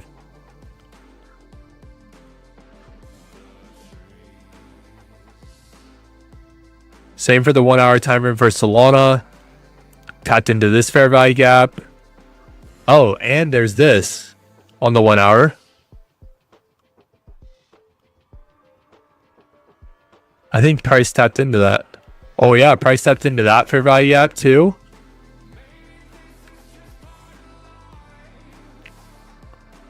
See that? Solana's looking pretty bullish also. Look, it tapped into that fair value gap and this inverse fair value gap pushing up. No fair value gaps to the downside, indicating bears are weak. Oh, I like it. Okay, now we just be patient. We wait for that orb breakout. EMAs are about to cross on Solana. I might go. I think we're getting a setup for both. So we'll kind of just wait to see which one gives us the better setup. Solana or Bitcoin, but I think my thesis is now we're bullish. We're bullish this morning for Solana and Bitcoin, okay? Because when I go to the 1 hour time frame, it's looking bullish. Now, important thing, if we decided to go with Solana, important thing to take note of is this bearish higher time frame trend. This is strong confirmation that Solana is going lower, okay? So what would that mean if we're going higher in a lower time frame? That pullback on the lower time frames will end at some point. Where could we say that the Solana pullback would end? This fair value gap, this order block up here, right? So we should target those liquidity zones if we're going to go long on Solana. Now, Bitcoin is a little different. That if Bitcoin goes long, that means we're breaking out of consolidation and we could go much, much higher. Okay. If Bitcoin goes long, right, we could go and we start breaking out of consolidation. We could hit this order block up here, or we could start pushing up and like targeting these highs, right? And if we break out of consolidation on Bitcoin, it could be a big move, a really big move. So I'm excited for Bitcoin. Like if I had to pick one to go long on, it'd be Bitcoin because it has a way bigger ceiling of where we could go. Where Solana, with their bearish break of structure, it has a smaller ceiling of where the bulls could go. Right now, if Bitcoin starts running and going crazy, that could mean that Solana is going to run and go crazy too. But Bitcoin has a better likelihood of going even higher. So if I had to pick one to choose to go long on today, it'd probably be Bitcoin over Solana. So and that's just like the reason why I'm saying this all out loud is so you guys kind of understand my process when I'm looking at the charts, right? Because if we look at Bitcoin again, we look at Bitcoin on the day time frame, hide these drawings real quick. We have not broken structure to the downside like we did on Solana, right? Solana broke all the way down, broke these wicks, broke these candle wicks down here and pushed down. Bitcoin has yet to do that. And so if Bitcoin breaks consolidation, it could target all the way up to these highs on the day time frame. All the way up here, which is 107, $110,000 Bitcoin, $106,000 Bitcoin, $102,000 Bitcoin, and we're at $96,000 Bitcoin, right? Sui's doing good too. Dude, Sui's been killing it. I've taken several Sui positions, and Sui's been great in price discovery, like pushing up higher. I haven't looked at it in a while, so I don't know if it's down or up. But when I was last looking at it, it was in price discovery, and we caught the positions on that too. So okay, I'm sticking with Bitcoin. Okay, to me, Bitcoin looks like it has a way bigger upside than Solana. I want to see to go long on Bitcoin or Solana. I would probably want to wait and be a little more patient to see bullish break of structure. because Solana looks pretty bearish right now. I'll be honest with you. I'm a Sol Maxi. I'm literally like the biggest fan of Solana. Okay, absolutely love Solana. Solana is my favorite cryptocurrency in the entire market. But reality is, it's looking bearish right now. That's just fact. And I will never tell you guys otherwise just because I'm a maxi on it. Like, I'll be honest, it looks bearish right now. And it looks like it's going lower. So yeah, Bitcoin right now looks like a better market to go long in. So I'm gonna close out Solana because it's just not there. You know, actually I want to see Trump token. We haven't looked at that in a while. We have some time to check some other coins right now because Bitcoin's got a little while until it does what we want it to. So let's check out some other things. Trump's back up to $17 a coin. Okay, and I've been waiting for a while for Trump to do something. Ooh, that's a brutal chart. That's an ugly chart. But let's see. Okay.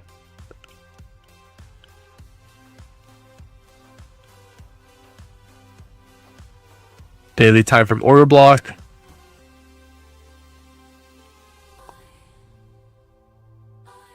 Is that a fair value gap? A very small one. You know, I don't like the day time frame on Trump. Is this not enough information? It's kind of. Let's look at the hour. The hour is better, I think. Yeah, let's look at the hour. Okay, the hour to the left here. Ooh, let's see. What does that look like? Okay, that's really good actually. Trump is looking bullish. I'm a fan of the Trump coin. I know it's probably a hot topic and people probably don't like it. I think it's a big opportunity. What's your prediction on Trump? Apparently it's only 10% available for trading. Is that right? 10%? Oh, like the supply is only 10% of the supply is unlocked? Is that what you mean? I think Trump is. I'm bullish on Trump. I mean, it's the president of the United States token. This thing has huge potential. I mean, massive potential for this next year. We will have a video coming out soon about it where I break down why I'm bullish on it, so on and so forth. I'm bullish on Trump. I bought it super early. That's actually a break of structure. I bought it sub 9 billion. I bought it sub 1 billion. But I took my profit. I'm out, and I've been waiting for it to get to its bottom. There was also Melania. Yeah, Melania. Stay away from Melania. I am not bullish on Melania. I'll just be honest with you. Trump is the token to watch, not Melania. I don't know why they launched the Melania token. That was just. I don't know why they did that. The Trump token is the one I'm bullish on.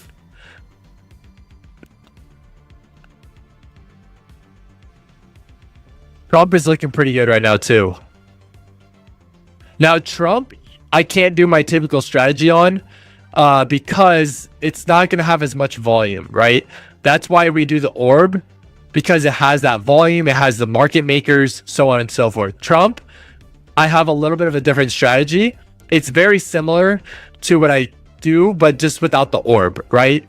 So what do? We wait for key retest of an area, right? We wait for a test in that fair value gap area, pushing up, right? Really, this could have been an entry right here. This is what it could have looked like, right? We enter on this candle, stop loss right outside the fair value gap, targeted 2 to 1. And then we look left. There's highs to the left here. That's a realistic goal. I'm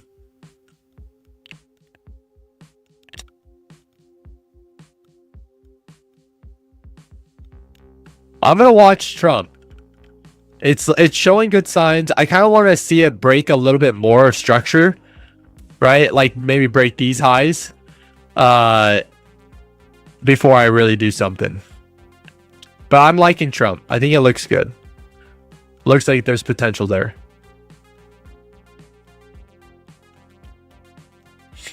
All right, let's look at this real quick. Okay, no fair value up here. We're getting displacement again to the upside. We had an inverse fair value gap, it rejected that. No fair value gaps here to this downside. Okay, but push up, fair value gap. Price is probably going to come back down and fill that. And remember, we're at in about 3 hours, 4 hours, we do have red folder news today. That could be why the market is very indecisive this morning, is because of this red folder news here on the FOMC meeting minutes that are going to be coming out. More hawkish than expected is good for currency. Scheduled 8 times per year, 3 weeks after the federal rates is announced. So the rest of the week, we have a lot of red folder news. The beginning of the week, we didn't really have much. Rest of the week, we do.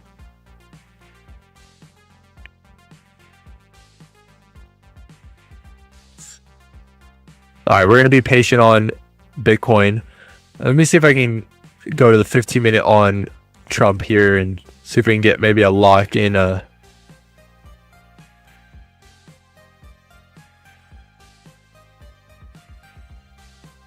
See, look at that. Boom. It even tapped into this fair value gap. Oh, no, it didn't. It did not.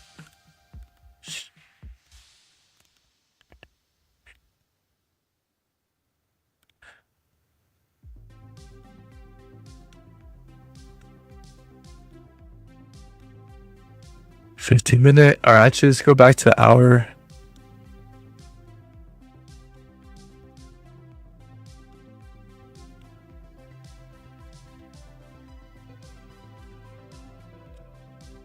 Okay, we're gonna leave this as the hour. Look what price did. Pushed off, right? Engulfed this order block here.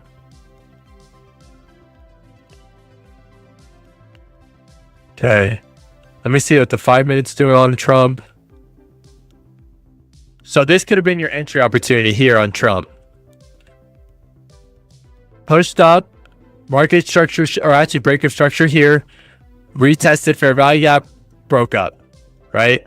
We have a fair value gap here. And we have an order block here.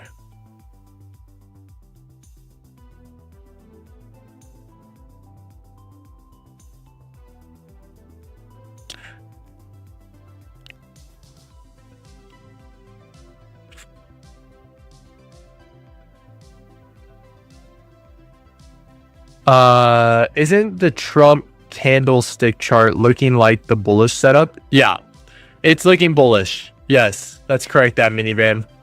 It is looking very bullish, especially if you zoom out to the 1 hour. Like, right? We have massive bearish trend, break of structure, retest. It looks like it might be pushing up again. And there's a lot of liquidity, I guarantee you, on this.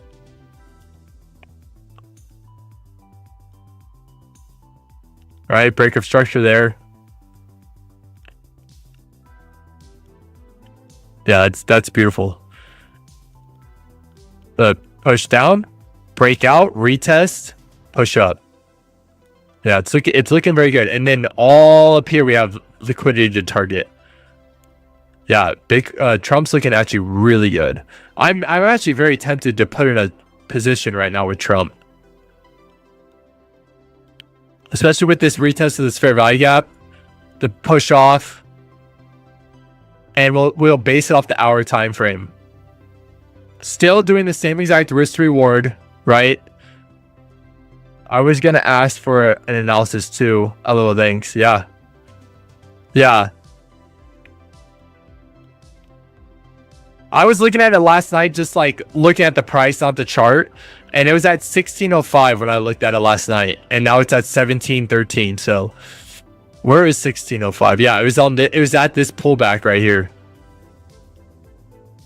Or was it? Wait. Oh wait, no, it was down here. Oh man, I kind of messed up. I was at a perfect entry opportunity. Oh man, I should have actually probably gone to the charts and checked it out. I was actually would have been at the perfect entry opportunity there. Oh well. Oh well. This is honestly better. I probably wouldn't have entered because it didn't have a break of structure. Now it has a break of structure and a retest to key area. Yeah. We might see if we have enough margin to open up to we might try to open up a Bitcoin and a Trump position, but we might not have enough margin to do two.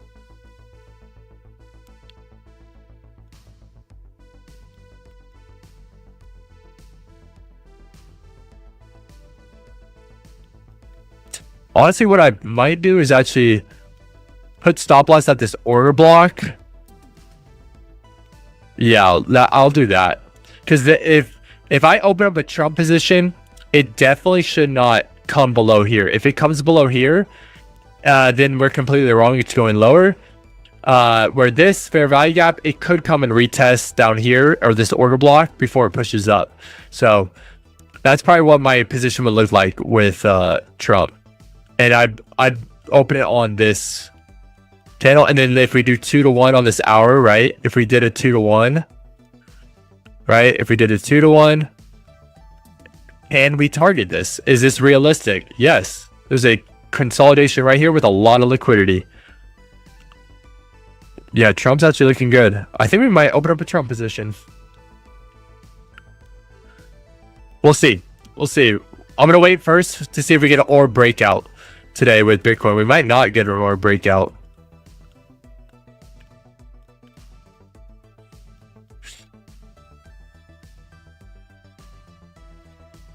Is it worth to look at the 5-minute at this point? On what instrument? That minivan? Like what currency are you talking about?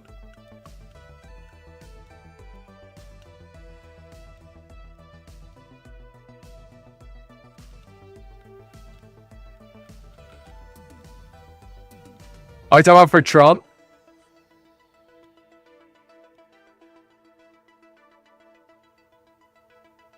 I hate that there's a lag. I hate that you can't take off the lag. Like you guys see me talk like 30 seconds late, and I hate it. I've tried to take off the lag, but it just still there. For the Trump, you were in. Oh yeah. So the reason why I'm kind of staying away from the lower time frames on Trump is because I go down to the 5-minute for my orb, right? For my orb strategy. But because I can't use that strategy on like a token like Trump, I try to stay when I go to tokens like Trump or Jupe, or like other altcoins. Like what's another altcoin that we've looked at? When we go to like Sui, I would not go down to the 5-minute. I stay to higher time frames because they're going to be more consistent when they're confluent with the higher time frame. And the reason why I don't go to those lower time frames is because Sui and Trump and some of those smaller market cap cryptocurrencies aren't going to have the same market maker movements that Bitcoin and Solana, Ethereum would. So like Bitcoin, Ethereum, and Solana, I would use my orb strategy. Smaller cap altcoins like Trump, like even Pepe I've done, or Sui, I would stick to my other confluences that I still use in my orb strategy, but on a higher time frame, like break of structure, retest in a key interest of area, a key area of interest, right? Market structure shift, order blocks, so on and so forth, right? So for Trump, I probably would not go down to the 5-minute. I'm not going to. I'm going to stay in the hour, right? And then we could even go to like probably the 4-hour. Let's see what the 4-hour looks like, and target liquidity on the 4-hour, right? Which it does the same thing. Target this liquidity. We can target this liquidity. But you don't really need to go down to the 4-hour. The 1-hour is enough information. We target this consolidation. We target these highs up here. And then even if we break above those, we have all this liquidity up here too to grab. So my guess though is if we make it to this high, we're probably going to see a correction. So I won't go down to the 5-minute for Trump just because it doesn't have the same kind of volume as like Bitcoin and Solana.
Or the more trade volume, the lower the time frame in this case, or is it the opposite? Yes, that's correct. Yeah. The more trade volume, the lower I'm willing to go in the time frames. The less trade volume, I tend to stay to a higher time frame. Correct. Like Jupiter, I don't go below a 1 hour. That's usually where I trade, is on the 1 hour time frame. Jupiter is a token I've traded a lot of. I stick to the 1 hour.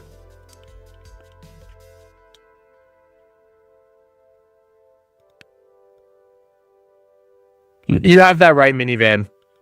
The more trade volume, the lower the time frame in this case. Yeah, like Bitcoin has billions and billions of dollars going in the market every day. Trump, not so much, right? It did at one point, but it's not that much. Trump's more doing the millions. Understood? Perfect. Cool. Yeah. All right. We have yet to see an orb breakout on either direction since we broke out this morning. We're kind of consolidating. I don't like it. One thing with the trading strategy, now that I realize, like with this challenge, I never set a rule for myself on how many positions I can have open. That's something I probably should have thought of. How many positions can I have open? I really would want more than one at a time.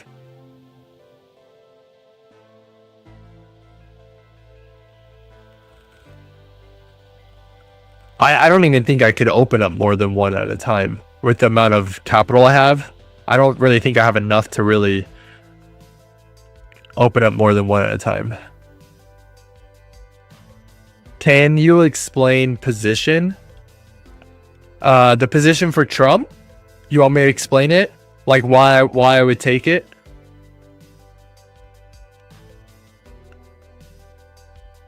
Or the one that we lost earlier this morning?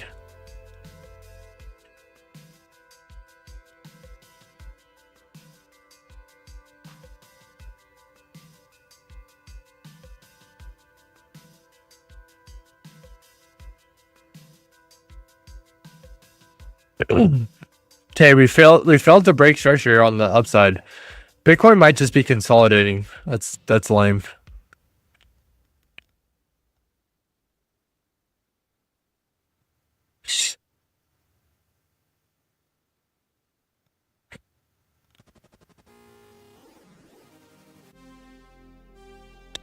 how do you decide what position to take? What does position mean? Position, okay, so let's start with just what does a position mean? Position is a long or short, right? When I open up over here on this area to the right side of the screen, where I put in like my stop loss, take profit, how much Bitcoin I'm going to buy, so on and so forth, right? A position is if I'm going long or if I'm going short. How do I determine whether to take a position or not? So for my Bitcoin strategy, it's the orb. So you may go for multiple positions after tier 2. Oh, that'd be a good idea. Yeah, I'd say that's a good idea, Oscar. Maybe once I hit certain tiers, I can maybe open up some more positions, and once I have more capital. Yeah, I think I agree. So like in Bitcoin, how would I decide to open a position?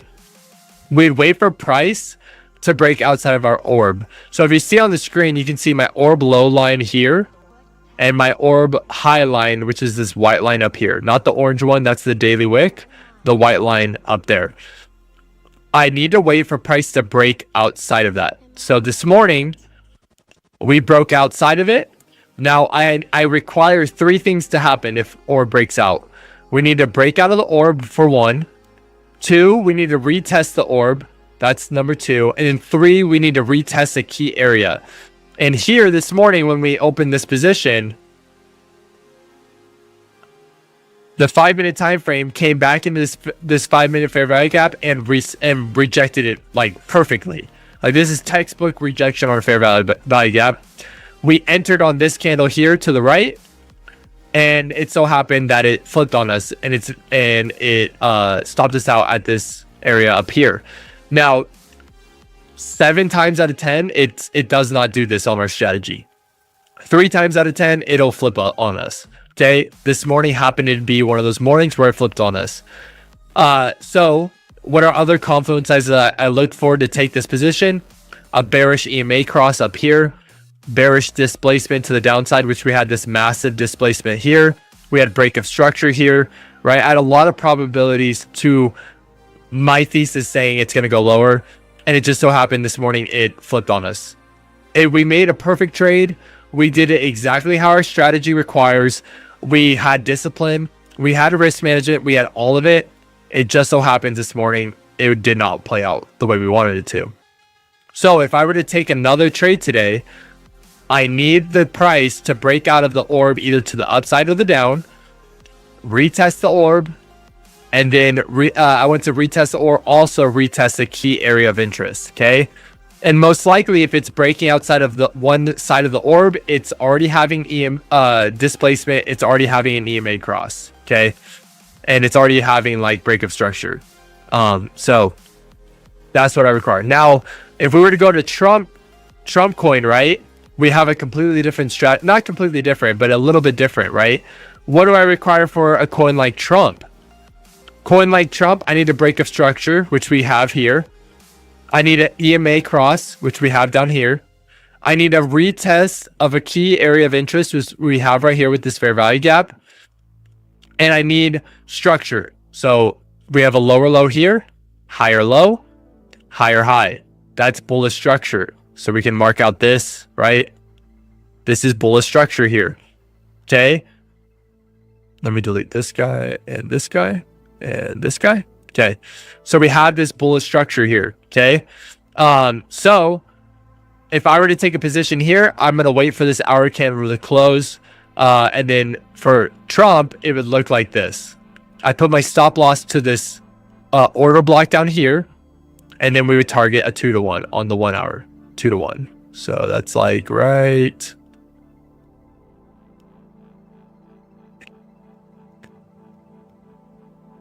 Now that I have my game plan for this position planned out, just because I have it doesn't mean I would take it, because I need to see on my risk to reward. If I might take profits up here at 2-to-1, I need to look left over here in this area, right? I need to look left of my TP and see, is there potential liquidity in this area? And there is. So this take profit is a realistic expectation for me to take a position because there's liquidity to target. And then if we go even higher, there's liquidity up here, there's liquidity up here, there's liquidity up here, and there's liquidity all the way up here. So not only can I target a 2-to-1, but most likely I'm probably going to get the opportunity to target all the way up to here, which would give me a 6.98 R ratio, win to reward ratio. So this is why I'm very confident that, okay, this Trump position could be actually very good for us to take right now. We had a break of structure, or we had a break of trend also. We had a retest of this trend line here, break of structure, and now retest of key area interest. Now we can potentially target all the way up here. So that's how it looks on like a lower volume coin for me. I hope that makes sense.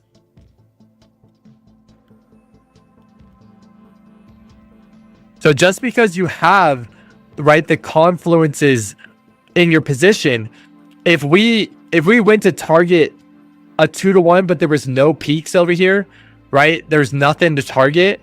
That's probably not very realistic. It's probably not going to go there, right? It actually probably go to the downside, where if there's more, liquidity down here to target, it's probably going to go there before it goes up. But because we have this massive downtrend here, after a massive push up, we're probably going to now push back up. This is just a pullback on a higher time frame. And so when you zoom out, right, on the 1 hour, you see, oh yeah, we have a big opportunity here. But when you zoom in, if you stay zoomed in and you forget to zoom out, you're like, ooh, I don't know, that doesn't look like a big opportunity for the 1 hour. It's very important to zoom out, right? And look where liquidity is. Because if you zoom in and you just look from here to here, you're like, ooh, that's not a big move. That's not very big at all. That's not very likely. When in reality, you zoom out, you zoom out, and then you really see the opportunity when you see that, right? Or if you even zoom out even further, look what really could happen, right? If we break above this liquidity, our next one's at $30. Over there is 32. Over there at this peak is 47.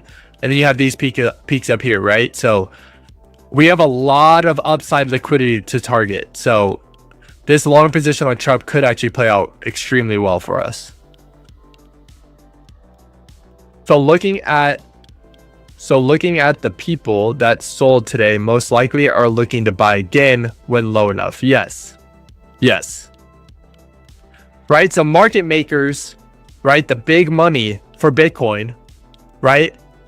The big money for Bitcoin, this push down was most likely manipulation to get price and discount to then push it up, right?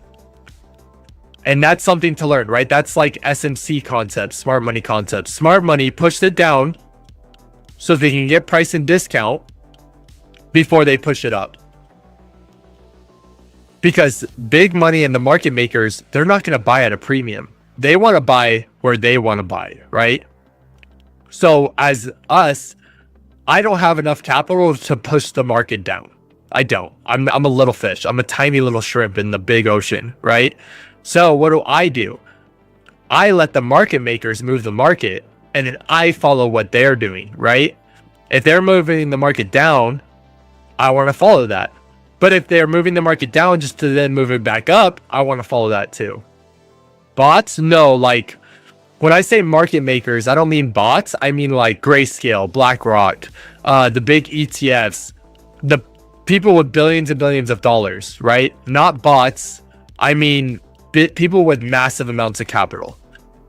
People with a massive amount of capital, they push the market where they want to push the market, right? They're not going to buy at a peak. They're going to wait for a price to get into discount and probably push the price to the discount before they buy their positions.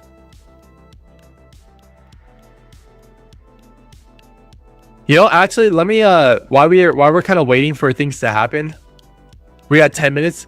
Let me show you. This is a great podcast to actually listen to understand kind of market makers. Okay, let me show you this podcast. It really put it in perspective for me.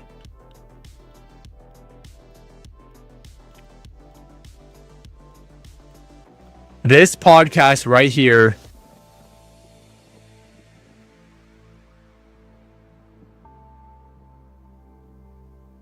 Where is it? Which one is it?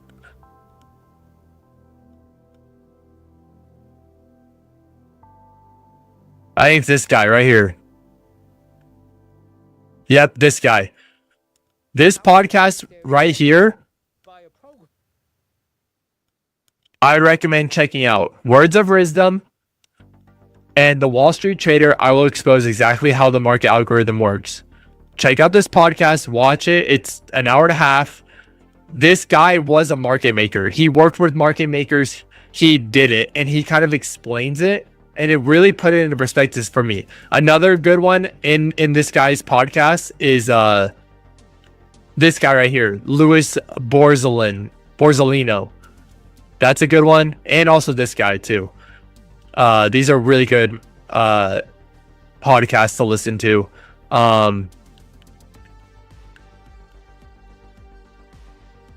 I think those are the only ones I really liked. Yeah, those are great. And it'll kind of give you an understanding of like what I mean by big money and market makers. It's like the hedge funds, it's the ETFs, it's the, you know, the people with billions of dollars. Yeah.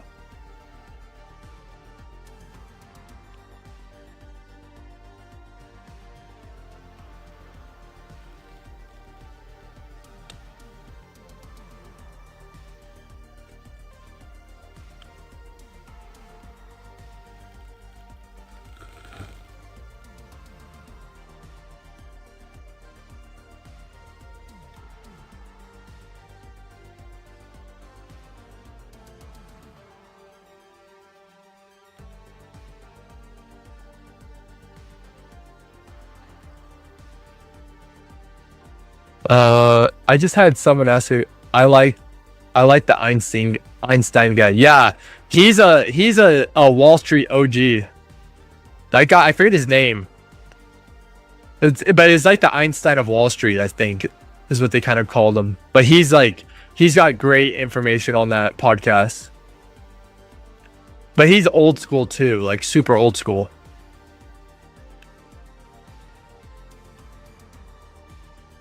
I had someone ask, what's the unlock for Trump? Let's see if we can find it.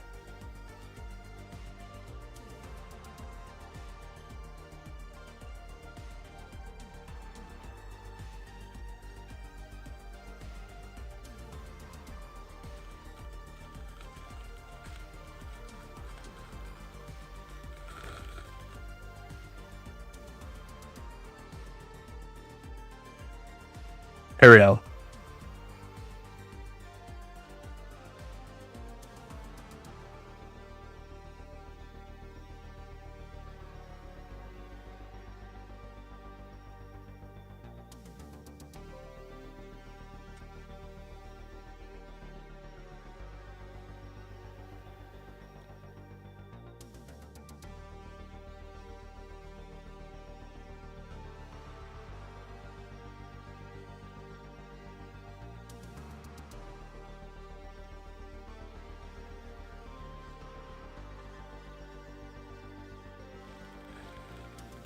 So something to take note of for the Trump coin are unlocks. Okay. So 36 months. So the total emissions duration is 36 months. So over 3 years, they will unlock coins.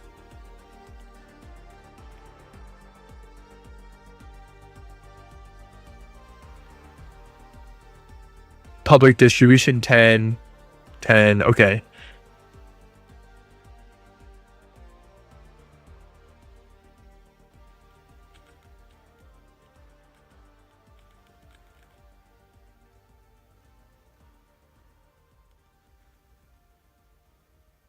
Block duration 3, 6, 12, 3, 6, 12. Okay.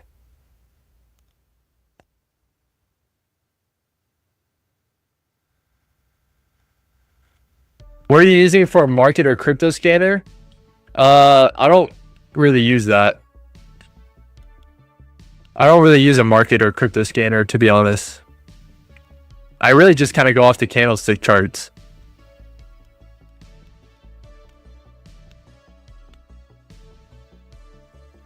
I don't think I've ever used a scanner. I try to keep it simple, right?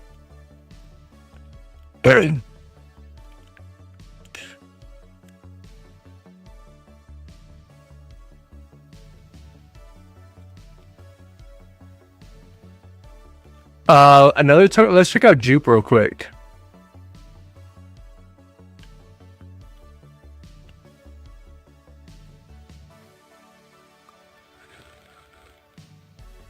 Slow.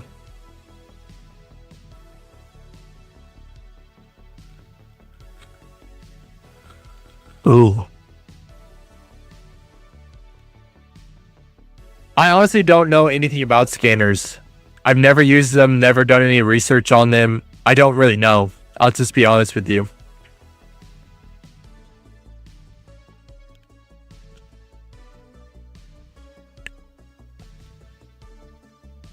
I mainly like to go off price action. That's what I go off of.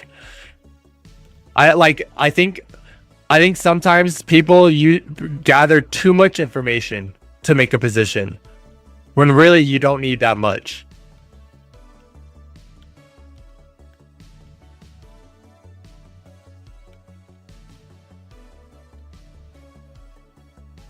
Oh, okay.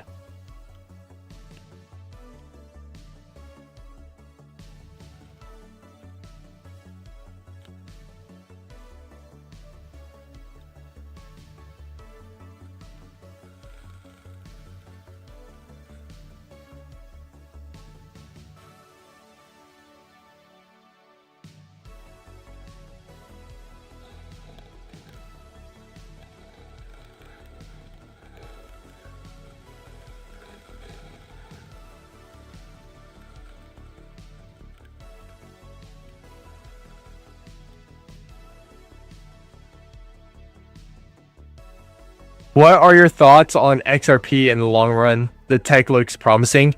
Yeah, I think XRP is a great play for the long run. Personally, I do not like to day trade it. I'll show you why. I'll tell you why I don't like to day trade it. XRP. This isn't a great chart.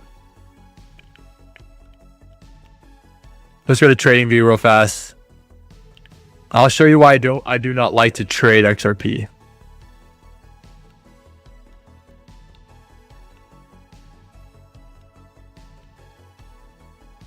I should have an XRP one.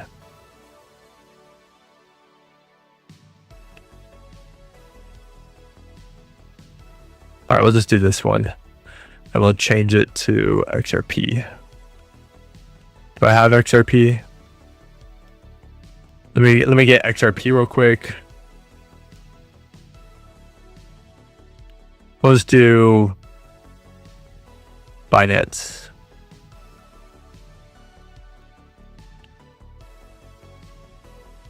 Okay, let's go to the weekly time frame.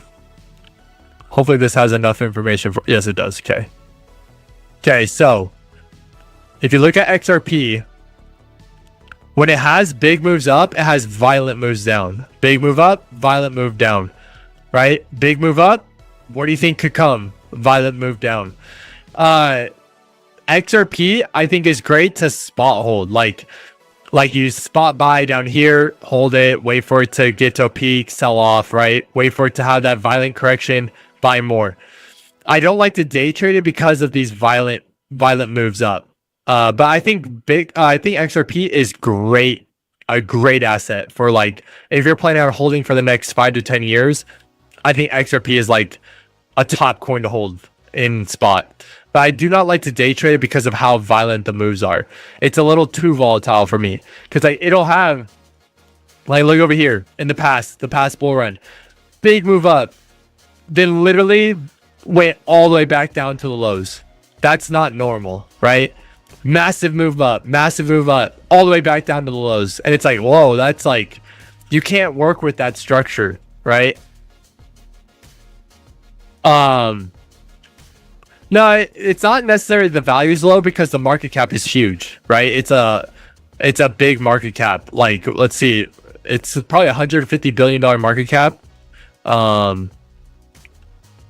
It's just, I don't know why it has such violent swings, but like to do a swing like that, it's $152 billion market cap. It's a number 3 cryptocurrency in all the world in regards to value, right? So like the dollar amount doesn't matter because what really matters is kind of the market cap. And so to cause XRP to swing that hard, that means billions of dollars is swinging at a time, right? So it's just, I don't love that. I don't love that in regards to XRP and how violently it swings. And I don't like to day trade it, but spot trading, I think it's great. I think it's great for spot trading. Oh shoot, we got that new candle. All right, I'm gonna, oh dang it, I get so distracted.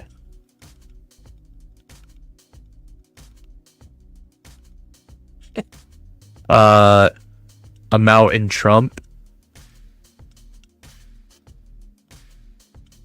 No, I want market. Ah, shoot. Let's see. 100. Oh, no, too much risk. 50. 45. Oh, no, 45. 40. 35. All right, we'll do that. Order failed, insufficient USDT in margin. Oh, I don't have, I'm not in copy trading. My bad.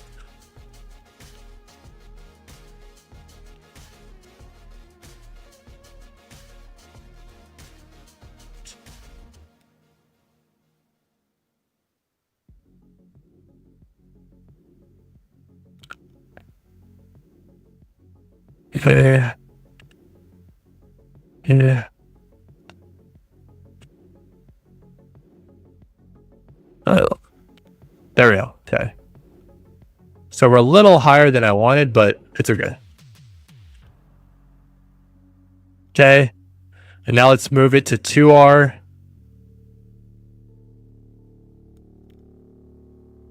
Okay. So this trade will be slower, right? This is probably not gonna be done today. Because we're on the hour time frame. This could take a day, right? Sui is out of orb right now, by the way. Oh, nice.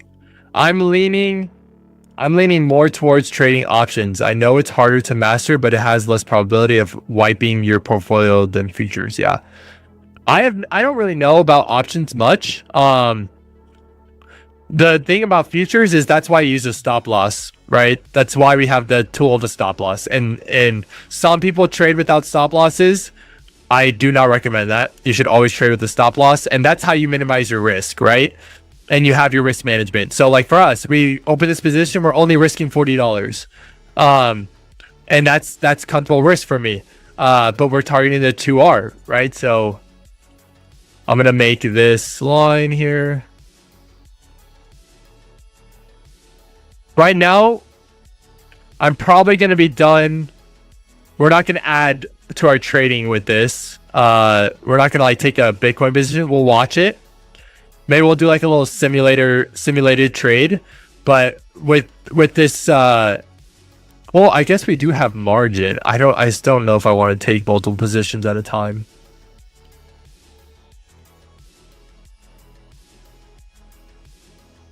If we were to take another position on Bitcoin this morning, I would be very picky on the type of position we took. It would have to be very, very... I need a lot of confidence. Wow, look at Trump. It's pushing nice.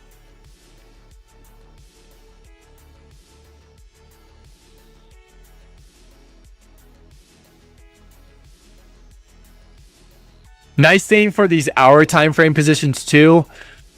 You just be patient and it takes a little time, but it's honestly a lot less stressful. Oh, that's not 5R. That was 4R. This is 5R.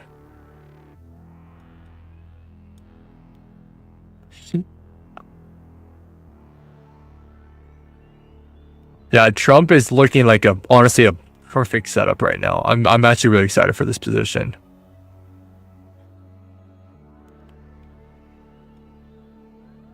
For our okay, and then we'll do one more. Oh, I forgot to add the 1R too. We'll do one more. That's the very tippy top of that wick to left. I don't know if we'll hit the wick, but we might get close. There we go. And then let me do this real quick. Let me see where 1R is. Because that'll be where we put our stop loss once we hit 3R. If we do.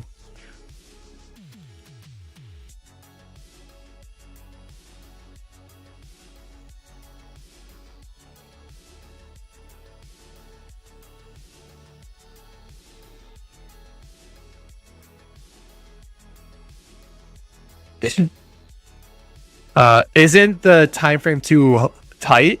Left to right? How does that work? Isn't the time frame too tight? Time frame? No, this is the 1 hour.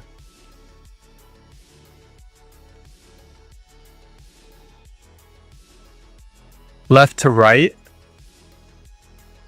Left to right? So maybe I'm a little confused, that minivan, on the question.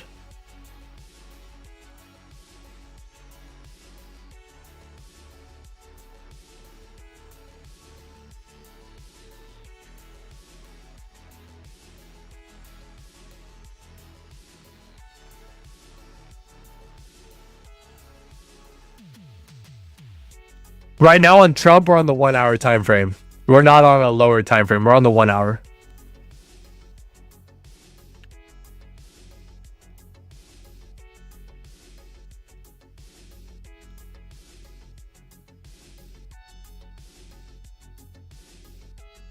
I think you can use the tool with the template of that R's as 2, 3, 4 fibs and so on. Oh yeah, I could, huh? To make it easier.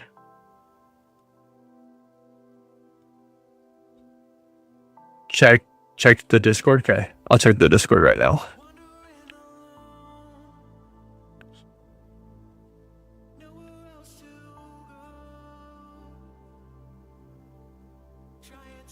Oh, are you talking about my stop loss?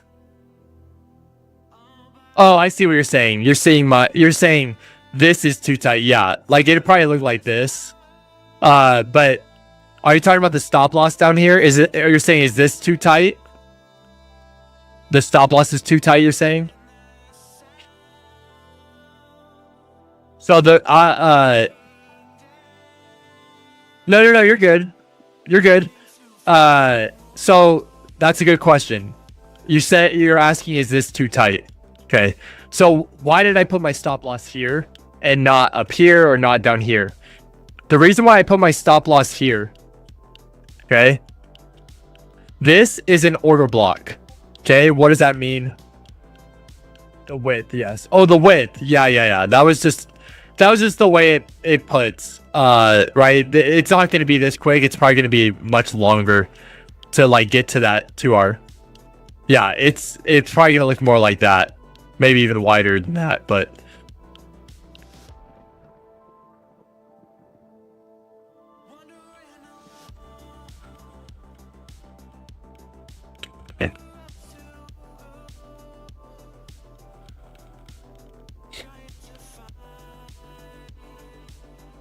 one thing I want to see here too on the 1 hour with this current candle, I would like to see the closure above this wick here. So let's do, oh, I would like to see the candle close above that wick and basically just hold this trend, right? Because if we were to fall to my stop loss, you were saying about the order block. Oh yeah. So here's why I put my stop loss down here. There's a lot of things that would have to happen for me to fail this trade, right? A lot of big things that would have to happen. One, price would have to fall through this trend line, okay? Break this trend line, break this fair value gap, break this order block, and then hit my stop loss. It's very unlikely for price to do that with what has happened over here with the break of structure shift, higher highs, higher lows, fair value gaps, the displacement, right? Retest of this fair value gap. It's very unlikely for price to break a trend, break the fair value gap, and break the order block. Okay. The reason why I put my stop loss at this order block is because this is now a very strong low. It's a strong low because from this low here, right? From this low here, we pushed up to make a higher high, right? With this break of structure, we pushed up to make a higher high. So if we break this low, if we broke this low and pushed down, that means this is now going the completely opposite direction. And I wasn't necessarily wrong, just prices flipped on me and now it's different. Because what did we wait for? We waited for our confluences of higher low. Boom, we got the higher low. Displacement, we got the displacement. EMA cross, we got the EMA cross. A retest into a key area of interest, retest into a key area of interest here on the fair value gap. A push outside of that fair value gap, 1 candle, 2 candle push out, and now we can enter this trade and be confident that it should not come back down here. We might come into drawdown, we might be in a loss for a little bit, but it should not come down here. If it does come down here, then we know for sure this trade, it just happened to flip on us, right? But with all the confluences we have, it should not. Right? And again, as day traders, we're trading probabilities. Nothing is 100% guaranteed.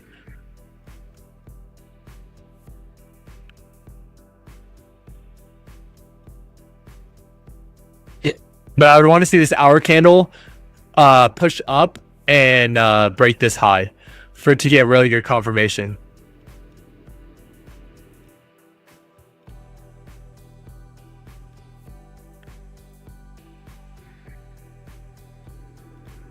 But this trade could take a while. I'll be monitoring it, but like to get to 2R, this could take, 6-7 hours for it to get to 2R. So like we're not going to be live streaming this entire trade, but if you're in BLOFIN and you check my copy trading, you can see the live position and you can see whether it's up or down, right? So if you go to my copy trading, yeah, you're welcome. You're welcome, that minivan. If you go to my copy trading, you go to my lead trades, right? You go in here, you can literally see my live positions. My live position right here. And you can see if it's in positive or negative. Right now we're down $4, right? Right? It's down $4. But if you will check in back in like an hour or two, you can see, are we in deeper drawdown or are we actually looking like we're going up? So we'll see. We'll see how this plays out. I have pretty good confidence in this one. Because when the hour time frame respects something, it respects it usually pretty well.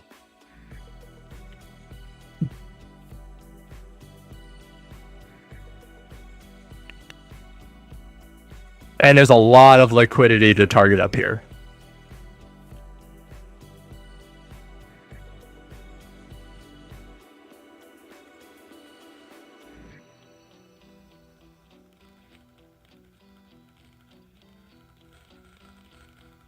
Let's see how Bitcoin's looking. Bitcoin is still consolidating. Hasn't broken out yet. I'm going to delete these fair value gaps and stuff on the lower time frame. I'm going to delete these. We're going to keep this one. This is an hour and this is an hour, and we're going to see. Because we do have margin to take a position on Bitcoin. I'm not going to take one unless I get like perfect confirmation. And honestly, we're kind of out of my sweet time for the orb. Really, our sweet time, our sweet spot for the orb is like the first 2 hours of the market, which would be from 6:30 a.m. my time to 8:30 a.m. my time. And the fact that price has yet to do what I wanted to, and it's already 9:30 almost. Like the morning session is pretty much done now. for New York session, which is the session with the highest volume, it's not looking great for Bitcoin.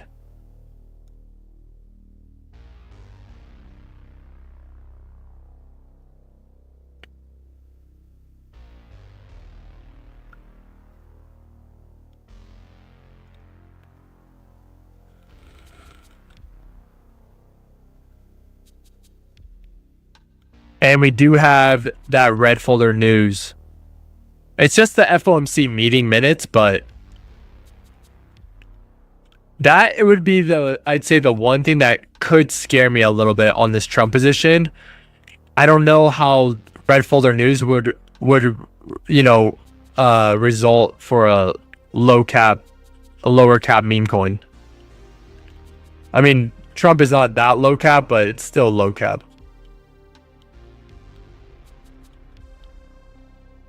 Yeah. Yeah, they could be waiting for 2 p.m.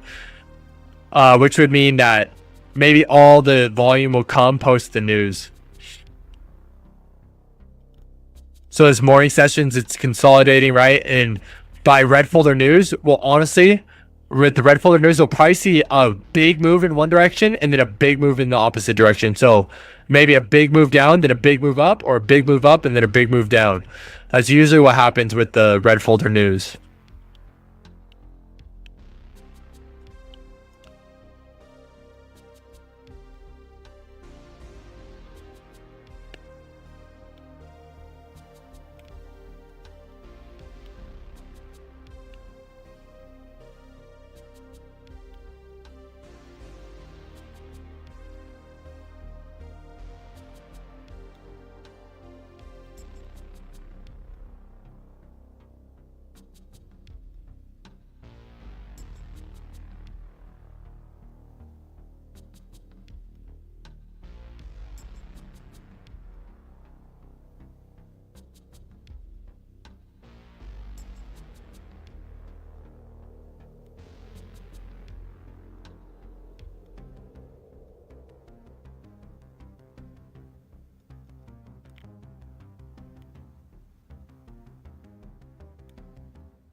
Or if we get good news in the FOMC meeting, that honestly could cause our Trump position to get to 2R very quickly. So like trading red folder news, some people literally only trade red folder news. Like they literally wait for the news. They try to like guesstimate what's going to happen and they try to trade that volatility. I know some people, that's like their strategy. They trade red folder news. For me, I don't like to do that. But we'll see what happens. It should be good.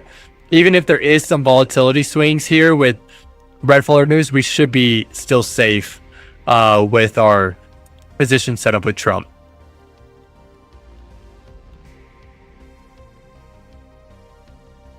And I don't know if I don't know if red folder news affects Trump the same way it affects like Bitcoin.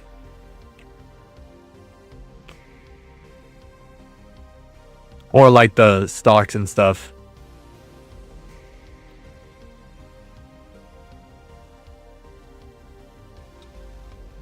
How long have we been streaming for? Okay, I might call the stream soon. Probably in the next like 45 minutes. We're gonna record. We're recording some of our Trump video today. So if you're looking forward to that, we will be releasing that video March or end of February. I can't remember. I think it's March. We'll be releasing the Trump video. Oh, it's not end of February. It's not. It's March, I think. We're releasing that video. But Trump coin video is coming out. So if you're wondering like what do I think about the Trump coin, that video, we're making that. And then our first vlog video for the $500 to $1 million challenge will be at the end of the month too. So today we got to do some recording.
What's the summary of today's stream in a few words? And do you also keep a journal daily? If yes, what do you keep information in a journal for a day? Oh, that's a great question. Good job. That's a sick question. All right, yeah.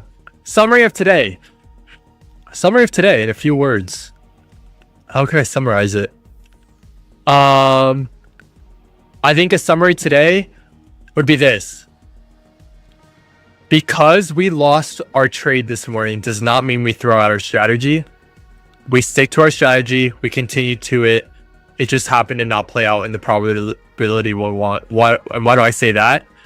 So often what I found for myself, I'll create a strategy, and then if it loses once or twice, I'm like, dude, I need to throw out the strategy. This sucks. I hate losing, right? But in reality, we've taken 9 trades. 7 of them or 6 of them have been winners. 3 of them have been losers, right? So that doesn't mean this strategy sucks. It just means today it didn't work out, right? And I think that's very important. When you make a strategy, don't just throw it out as soon as you lose. 2, you asked about what apps would be really handy to have on yourself. Oh, wait, sorry. I'll get to that question next. And do you also keep a journal daily? I keep this journal next to me, right next to me every single time we stream. And if there's things that happen, I journal it, right? So we journaled one of our first streams when we took a trade. I said, I messed up. We missed a liquidity sweep on the 15-minute and inverse fair value gap. It could have been a really good trade for the day. I also missed on the 1 hour that it was in consolidation and at the top of the range, perfect opportunity for a short. I messed up on the daily bias. Also, previous day was a red candle that closed lower than previous day candle close. So yeah, I keep a journal. So if I have something that happened that day that's worth journaling, I'll journal it. And I do journal. There's also a great app, TradeZella. If you've never heard of TradeZella, this is a great app right here, TradeZella. This app is a day trading journal. Literally, the thing that's a bummer is it doesn't connect to BLOFIN. I would love to see if BLOFIN could get that opportunity. TradeZella is a great day trading journal. If yes, what do you keep the information? I just basically, when I journal, I write down things that I did wrong or right that day to remember, right? So if I got really emotional, if I lost more than 2 trades, if I put my stop loss too tight, if I missed a fair value gap or a opportunity, I just try to write those things down so I can look back and then apply a better strategy for the next time. Also, you said, also want to know what apps would be really handy to have on your cell phone to keep track of what's happening on the crypto market. Honestly, I would say there's really only 2 apps you need: TradingView and CoinMarketCap. Okay, on your phone. TradingView is this place. Okay, TradingView is the best charting software. You can have the app on your phone. You can set up alerts. You can set up like so many different things, and it's very handy to have on your phone. So TradingView is one, and then CoinMarketCap. CoinMarketCap is an app you can also have on your phone, and you can easily just set up a watch list of your favorite coins. You can easily see what's the market cap. You can see your fear and greed index, right? We're kind of at 37. We're still in fear. You can see Bitcoin dominance. You can see the entire market cap of cryptocurrencies, right? So I'd say if you could have 2 apps on your phone, is have your TradingView, which is your charting, have your CoinMarketCap, and if I could add another one, it'd be your exchange that you actually trade on. So like BLOFIN, WEEX, and BITUNIX all have mobile apps. So if you wanted to have those on your phone so you can open positions or monitor positions on the go, I would recommend adding those. So 3 apps. Have your charting app, your CoinMarketCap to get broad sense of the market, and then your exchange where you actually do the actual trades. That'd be what that's what I have on my phone. and like, yeah, for when it comes to day trading, that's what I would have on my phone. You really only need like 3 apps: your exchange, your charts, and then your good information on the broad sense of the market and the sentiment.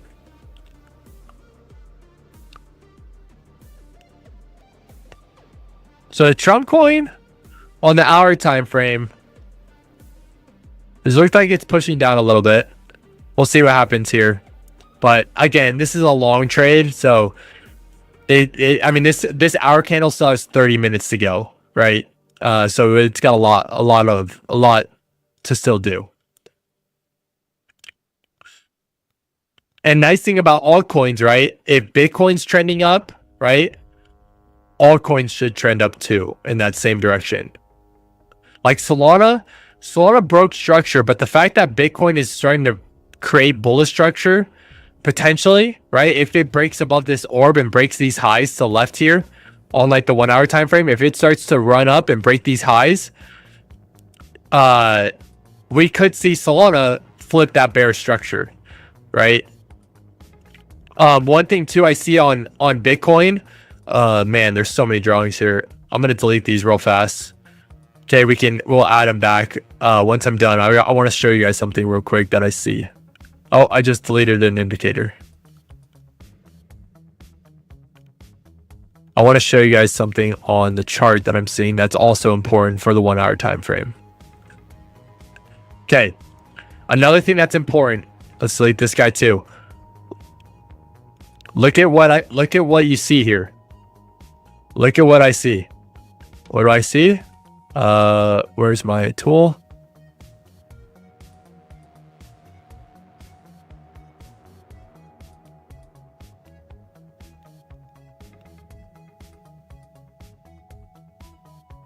It's ranging at the bottom of the consolidation.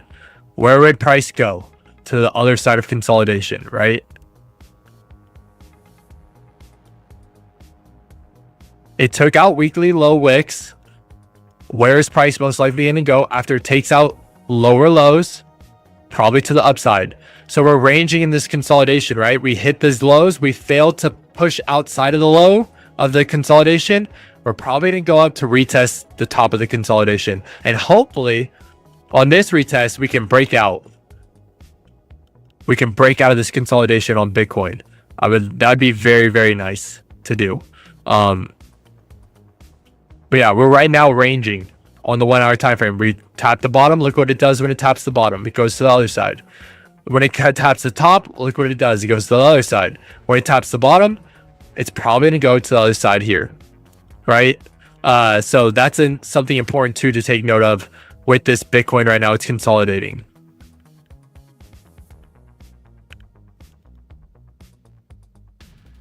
All right, let's get back to some of those drawings real quick.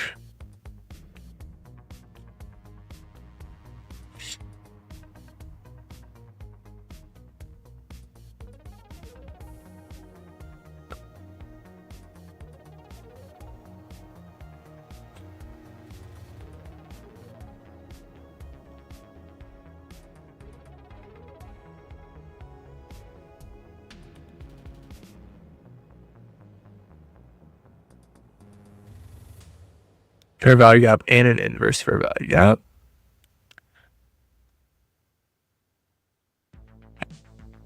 There we go. Okay. And then we have this order block.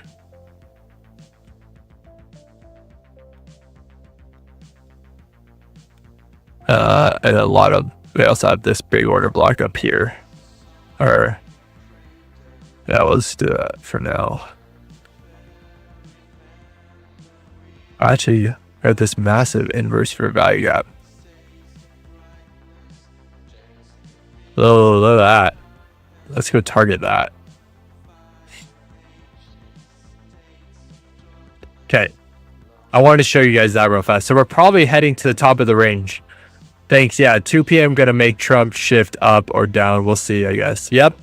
Hopefully it doesn't cause us to shift down, but I'm hoping we get... So look at on Trump 2. The reason why I have these EMAs out, look at what it's tapping into right now. We're going to zoom in way in here. It's touching the 9 EMA, right? It's respecting the 9 EMA and pushing off of it. The 9 EMA has also here on this candle crossed above the 50 EMA. That's also a bullish indicator. So not only do we have the 9 cross above the 21 here, down here, we also had the 9 and the 9 cross the 50 EMA. Now the next thing we would need is the 21 EMA to cross above the 50 EMA. And now we have a complete bullish divergence on the EMAs. Okay. So I'm liking what the EMAs are doing. We have a bullish EMA cross here and a bullish EMA cross there.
Another video we're working on right now is an AI video too. AI and AI on Solana. Because I think that is a big opportunity too in this space.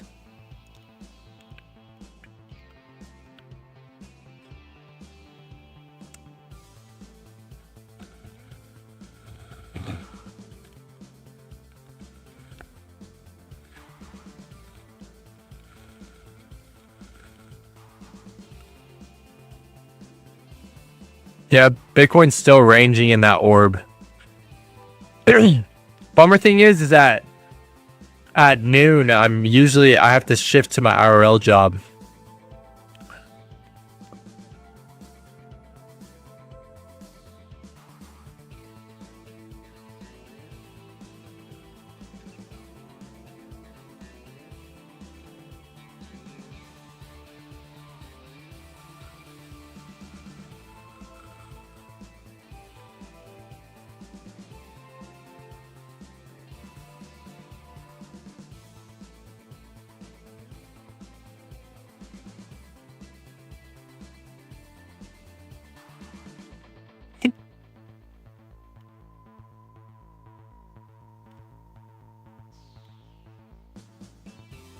All right, what time is it? 9:30. Oh, we've been 3.5 hours. Okay. In the next 15 minutes, I'm probably gonna shut down the stream, just so you guys get a heads up.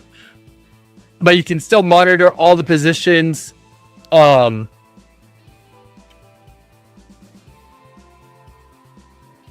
actually add it to the traders only chart alerts.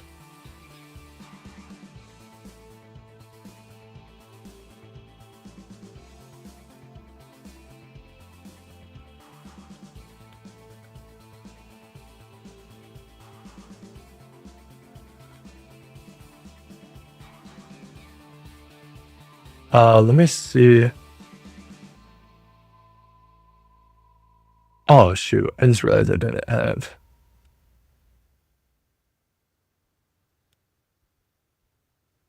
What do I have for?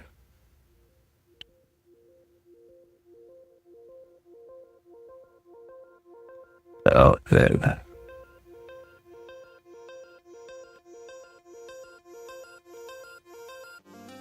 Yeah.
All right, let's go to Trump real fast. I'm making an announcement on the traders in the Discord. So they have my Trump position 17.5. Stop loss is at 15.9 now. TP target for 2R is at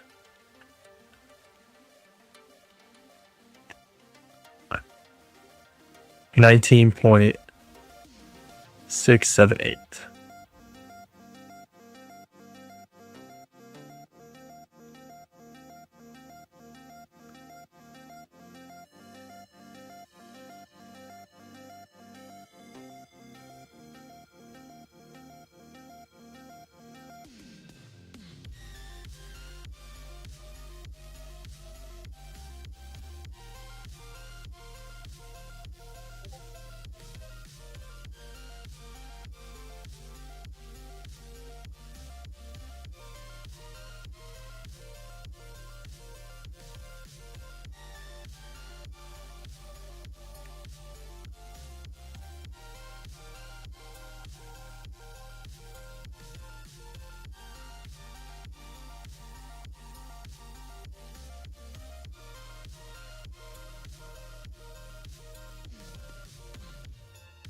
Overall, my confluences here. Retest on the fair value gap, 9 and 50, 9 and 21 EMA across, higher high, higher low, break of structure, trend line break.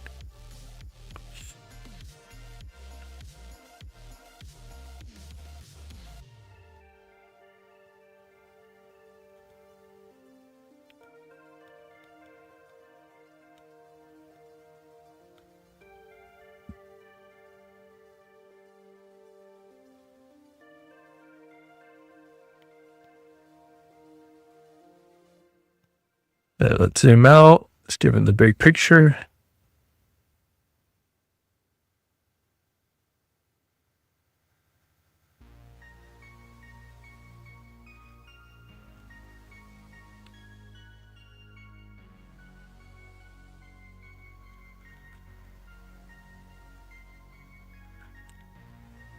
Dun, dun, dun, dun, dun, dun, dun, no, no, no, no, no, no. No, no, no, no.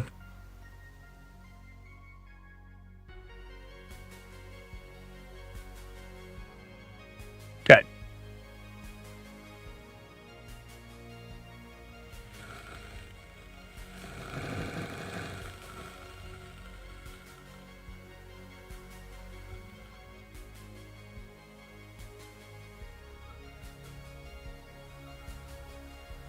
Sweet.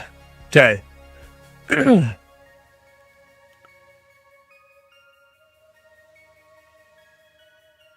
we go. All right. Hey, we're trading Trump today. Interesting. Yes. Yes. Saw an opportunity on Trump. I saw it last night. On this dip.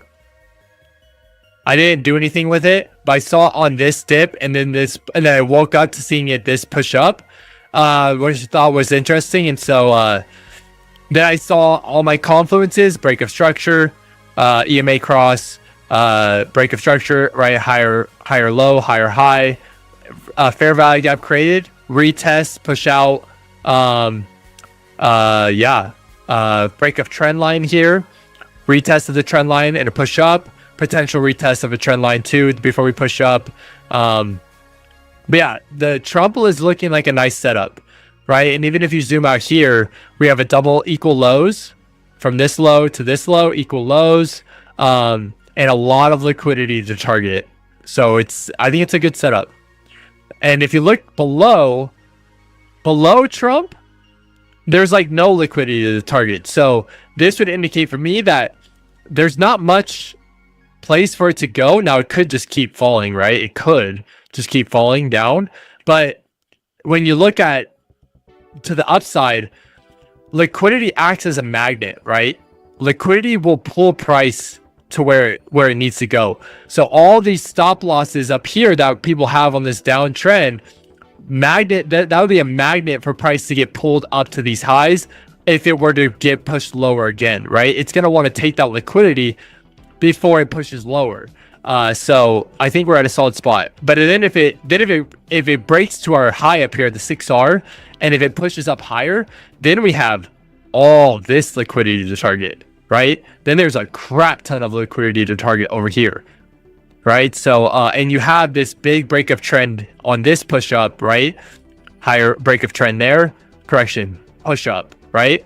And this is kind of like where we're at now. We have break in trend, correction, push up, break in trend, correction, push up, correction, push up, right? So we could see a pretty big move quickly once we get kind of a confirmation here with Trump. So I think we're at a solid spot. We're in a little bit of drawdown right now, which is never fun to open a position and be in drawdown, but you know, that happens. It's part of trading, and that's why you stick to your strategy and you have your risk management, and then you get the position open and you do not move it.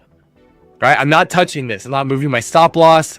I'm not going to close it. None of that. I'm going to let it do its thing. I'm going to let it cook, let it stew, and then we'll see how it goes. Because again, for Trump, for me to be wrong, there would have to be some major things happen.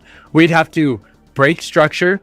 We'd have to disrespect this fair value gap. We'd have to break a bullish trend line. We'd also have to disrespect this order block. That's a higher low, which is a strong low because it broke structure to the upside. So there's a lot of things that would have to happen for me to be wrong. And then at that point, if I'm wrong, it's not that I made a bad trade. It's just the market went in the opposite direction. It decided to push in the opposite direction. But if you look left, and you look at the last time these things happened, right? Push down, EMA cross, break of trend, right? Look at this bearish. Oh, let me get the magnet on. Look at, you have this bearish trend here, break of trend, retest, EMA cross, big displacement, price has this fair value gap, pushed out of the fair value gap, and then look what happened, right? So if we look to the left, has this happened in the past, right? And we had this entire trend, right? Where's this? Let's get this entire trend, right? I mean, you can go all the way back to here. I mean, you can go all the way actually back to this guy.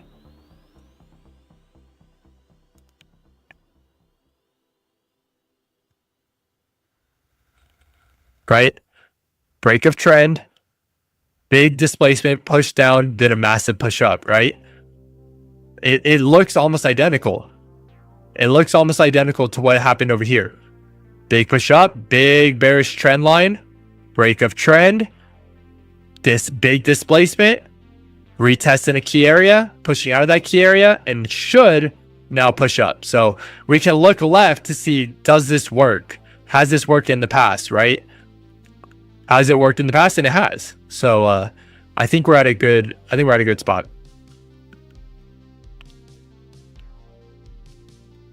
And you also have confirmation here, right? We also have confirmation here. So we have this big fair value gap. Look what price did. Price came back to that fair value gap, came back into it, messed around in it, broke out, and then retested that fair value gap back again, and then pushed up. So it did not inverse that fair value gap. And I bet if we go on a higher time frame, there might be a fair value gap there. No, there's not, but there is an order block there in that area. I bet if we went to 4 hour, there's probably a fair value gap. Let's see. Yeah, there is. Yep.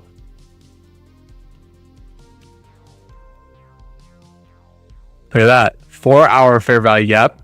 Look what price did. Respected it. Right? It did not inverse it. It respected that fair value gap. It has an order block down here. We didn't tap the order block, but we did respect this fair value gap. We have this order block here. Price respected on the 4 hour.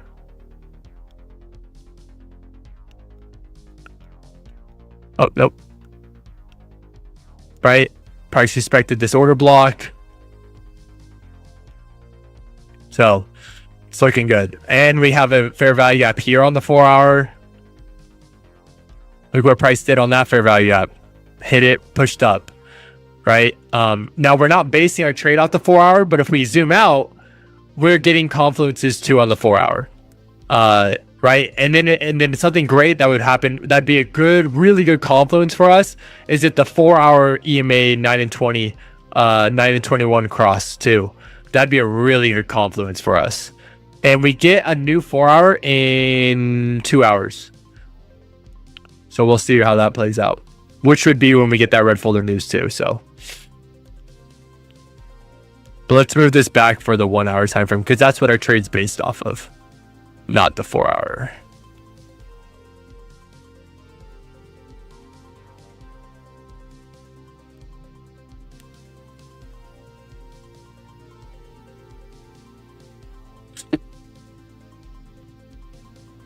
What time is it? All right, 3 minutes, and we're gonna set the end screen and the timer down. Again, if you want to keep track, I'm not saying you even have to deposit money, but if you want to keep track of this trade, make a BLOFIN account and then go check out my copy trading.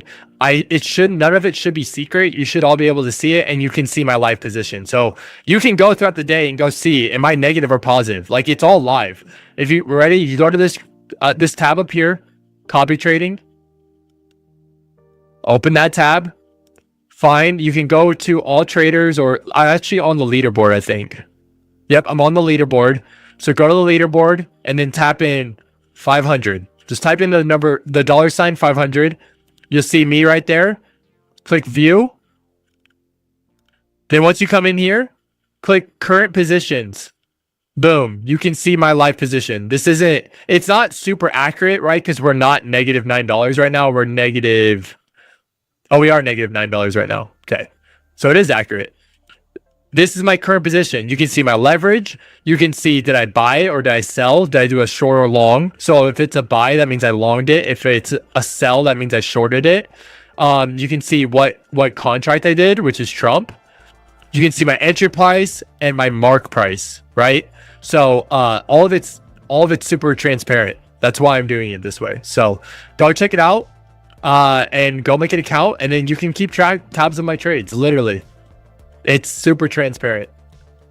Yeah, there's guys that have $10 in the copy trade. There's some copy traders who put $10 in. There's no set amount. Do whatever you want. I'm not even saying you have to do it, because again, I'm not a financial advisor. This isn't financial advice. The reason why I'm mainly doing the copy trade is so this entire journey is transparent. You can go see every trade I do. You can see every live trade. You can see my P&L. You can see how many trades I've taken, all that. That's why I really want to do the copy trading, is so the entire journey is transparent. Now, the benefit is, if you decide to choose to copy trade, and if I'm successful, then, you know, you get what I'm saying. I just don't know. Yeah, you get what I'm saying. Yeah, everything's transparent. And then if you go to my trade history, you can see every single trade I've ever taken, my percentages of win, my percentage of win or loss on those trades. And a trade should never be more than negative 10%. That's about what our risk is. So you'll never see us lose. You should never see us lose more than 10% if I'm disciplined and have my risk management. But like, yeah, so you see 1, 2, 3, 4, 5, 6 winning trades, 1, 2, 3 losing trades. You go to my statistical data, you can see my total P&L, my 7-day ROI, my win rate, my max drawdown. You can see my every trade. When you get it. It's pretty cool. This is my first time ever doing this. I've never done something like this before, so it's a cool journey to start off in 2025.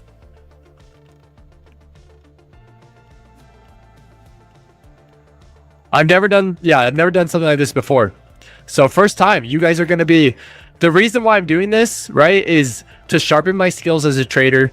And then also, not only is it for me to become a better trader and to really hone in my strategy and my discipline, but also you guys as my audience, if I am successful and you can look at my trades and see that I'm a profitable day trader, there's no question when someone comes and asks, are you even a good day trader? There's no question. Go look, right? Go check it out. If I'm successful, it's all there. If I'm a failure, it's all there, right? So I think it's cool as an audience too, that you guys can then go vet me and see, am I actually legit? Am I someone worth watching? Am I someone worth following, right? And so, I mean, that's kind of scary as a creator, right? Who's kind of putting myself out there on the line. Cause like, if I do struggle, that's out there. People see that. But then if I win, that's also out there, right? So it is kind of like, I've never done something this transparent before. But I do hope it shows you guys that I'm trying to be legit. I'm trying to be honest. I'm trying to show you guys my learning journey. Cause I'm no expert. I'm still in my learning journey. I've been doing this for over a year now, but I'll be honest with you. I'm still like a novice day trader. I'm no expert. Once I hit like 5-year mark, I'd say then I'm actually an expert. Once you hit 5 years in doing something, right? That's an expert. Like in crypto alone, I've been doing it for over 5 years. I'm an expert in crypto. I know crypto. I know the tech. I know the opportunities. I know every sector. Now, day trading crypto, that's new for me. And I'm bringing you guys along on that journey. The target is more for content, right? Like I have a structure. I have a broken down structure of every tier, which you'll see in the vlog when we launch it. It's more for like the fun aspect of the content, 500 to 1 million, but I am really trying to do that. That is actually really the challenge. But it's like, that's a fun content idea, right? And I got the idea from a random tweet I saw. Someone was like, it only takes 12 flips to get from 500 to 1 mil. And I was like, that's a fun idea for a content piece. And then I really thought it out. I made a whole strategy and like a content idea around it. And I was like, this is what I'm doing in 2025. I'm going to try to do this.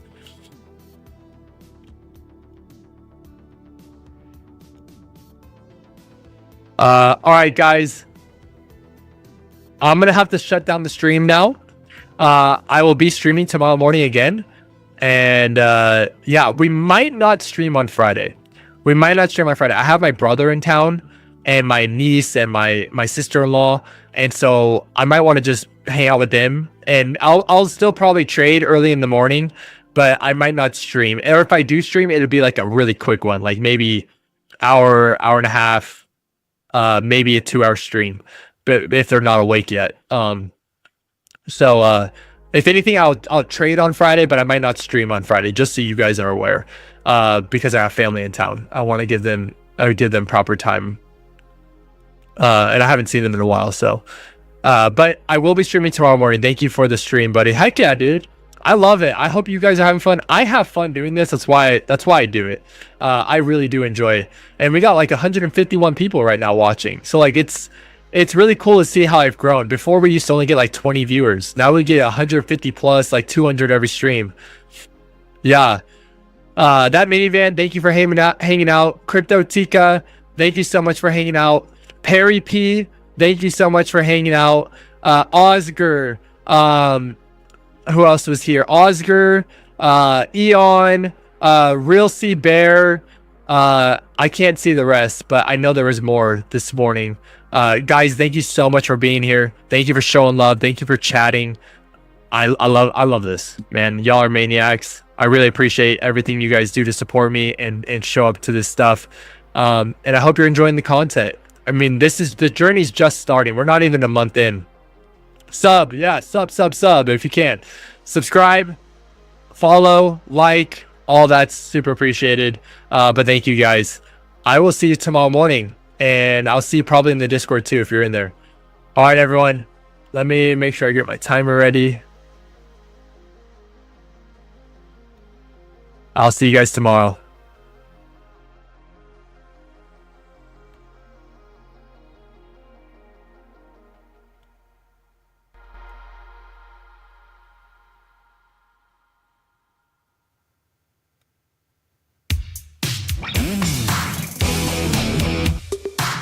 Ti muovi troppo.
Sempre continuava ragione.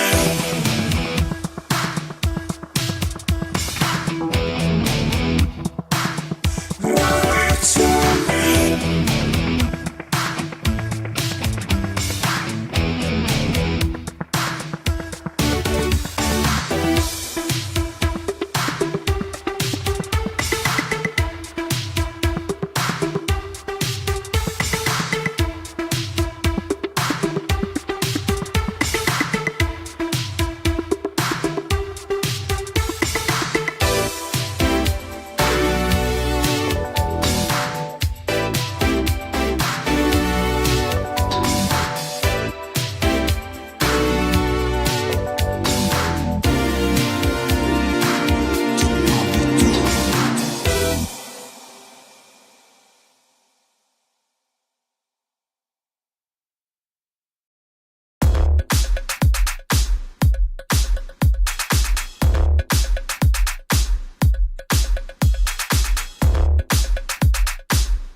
done.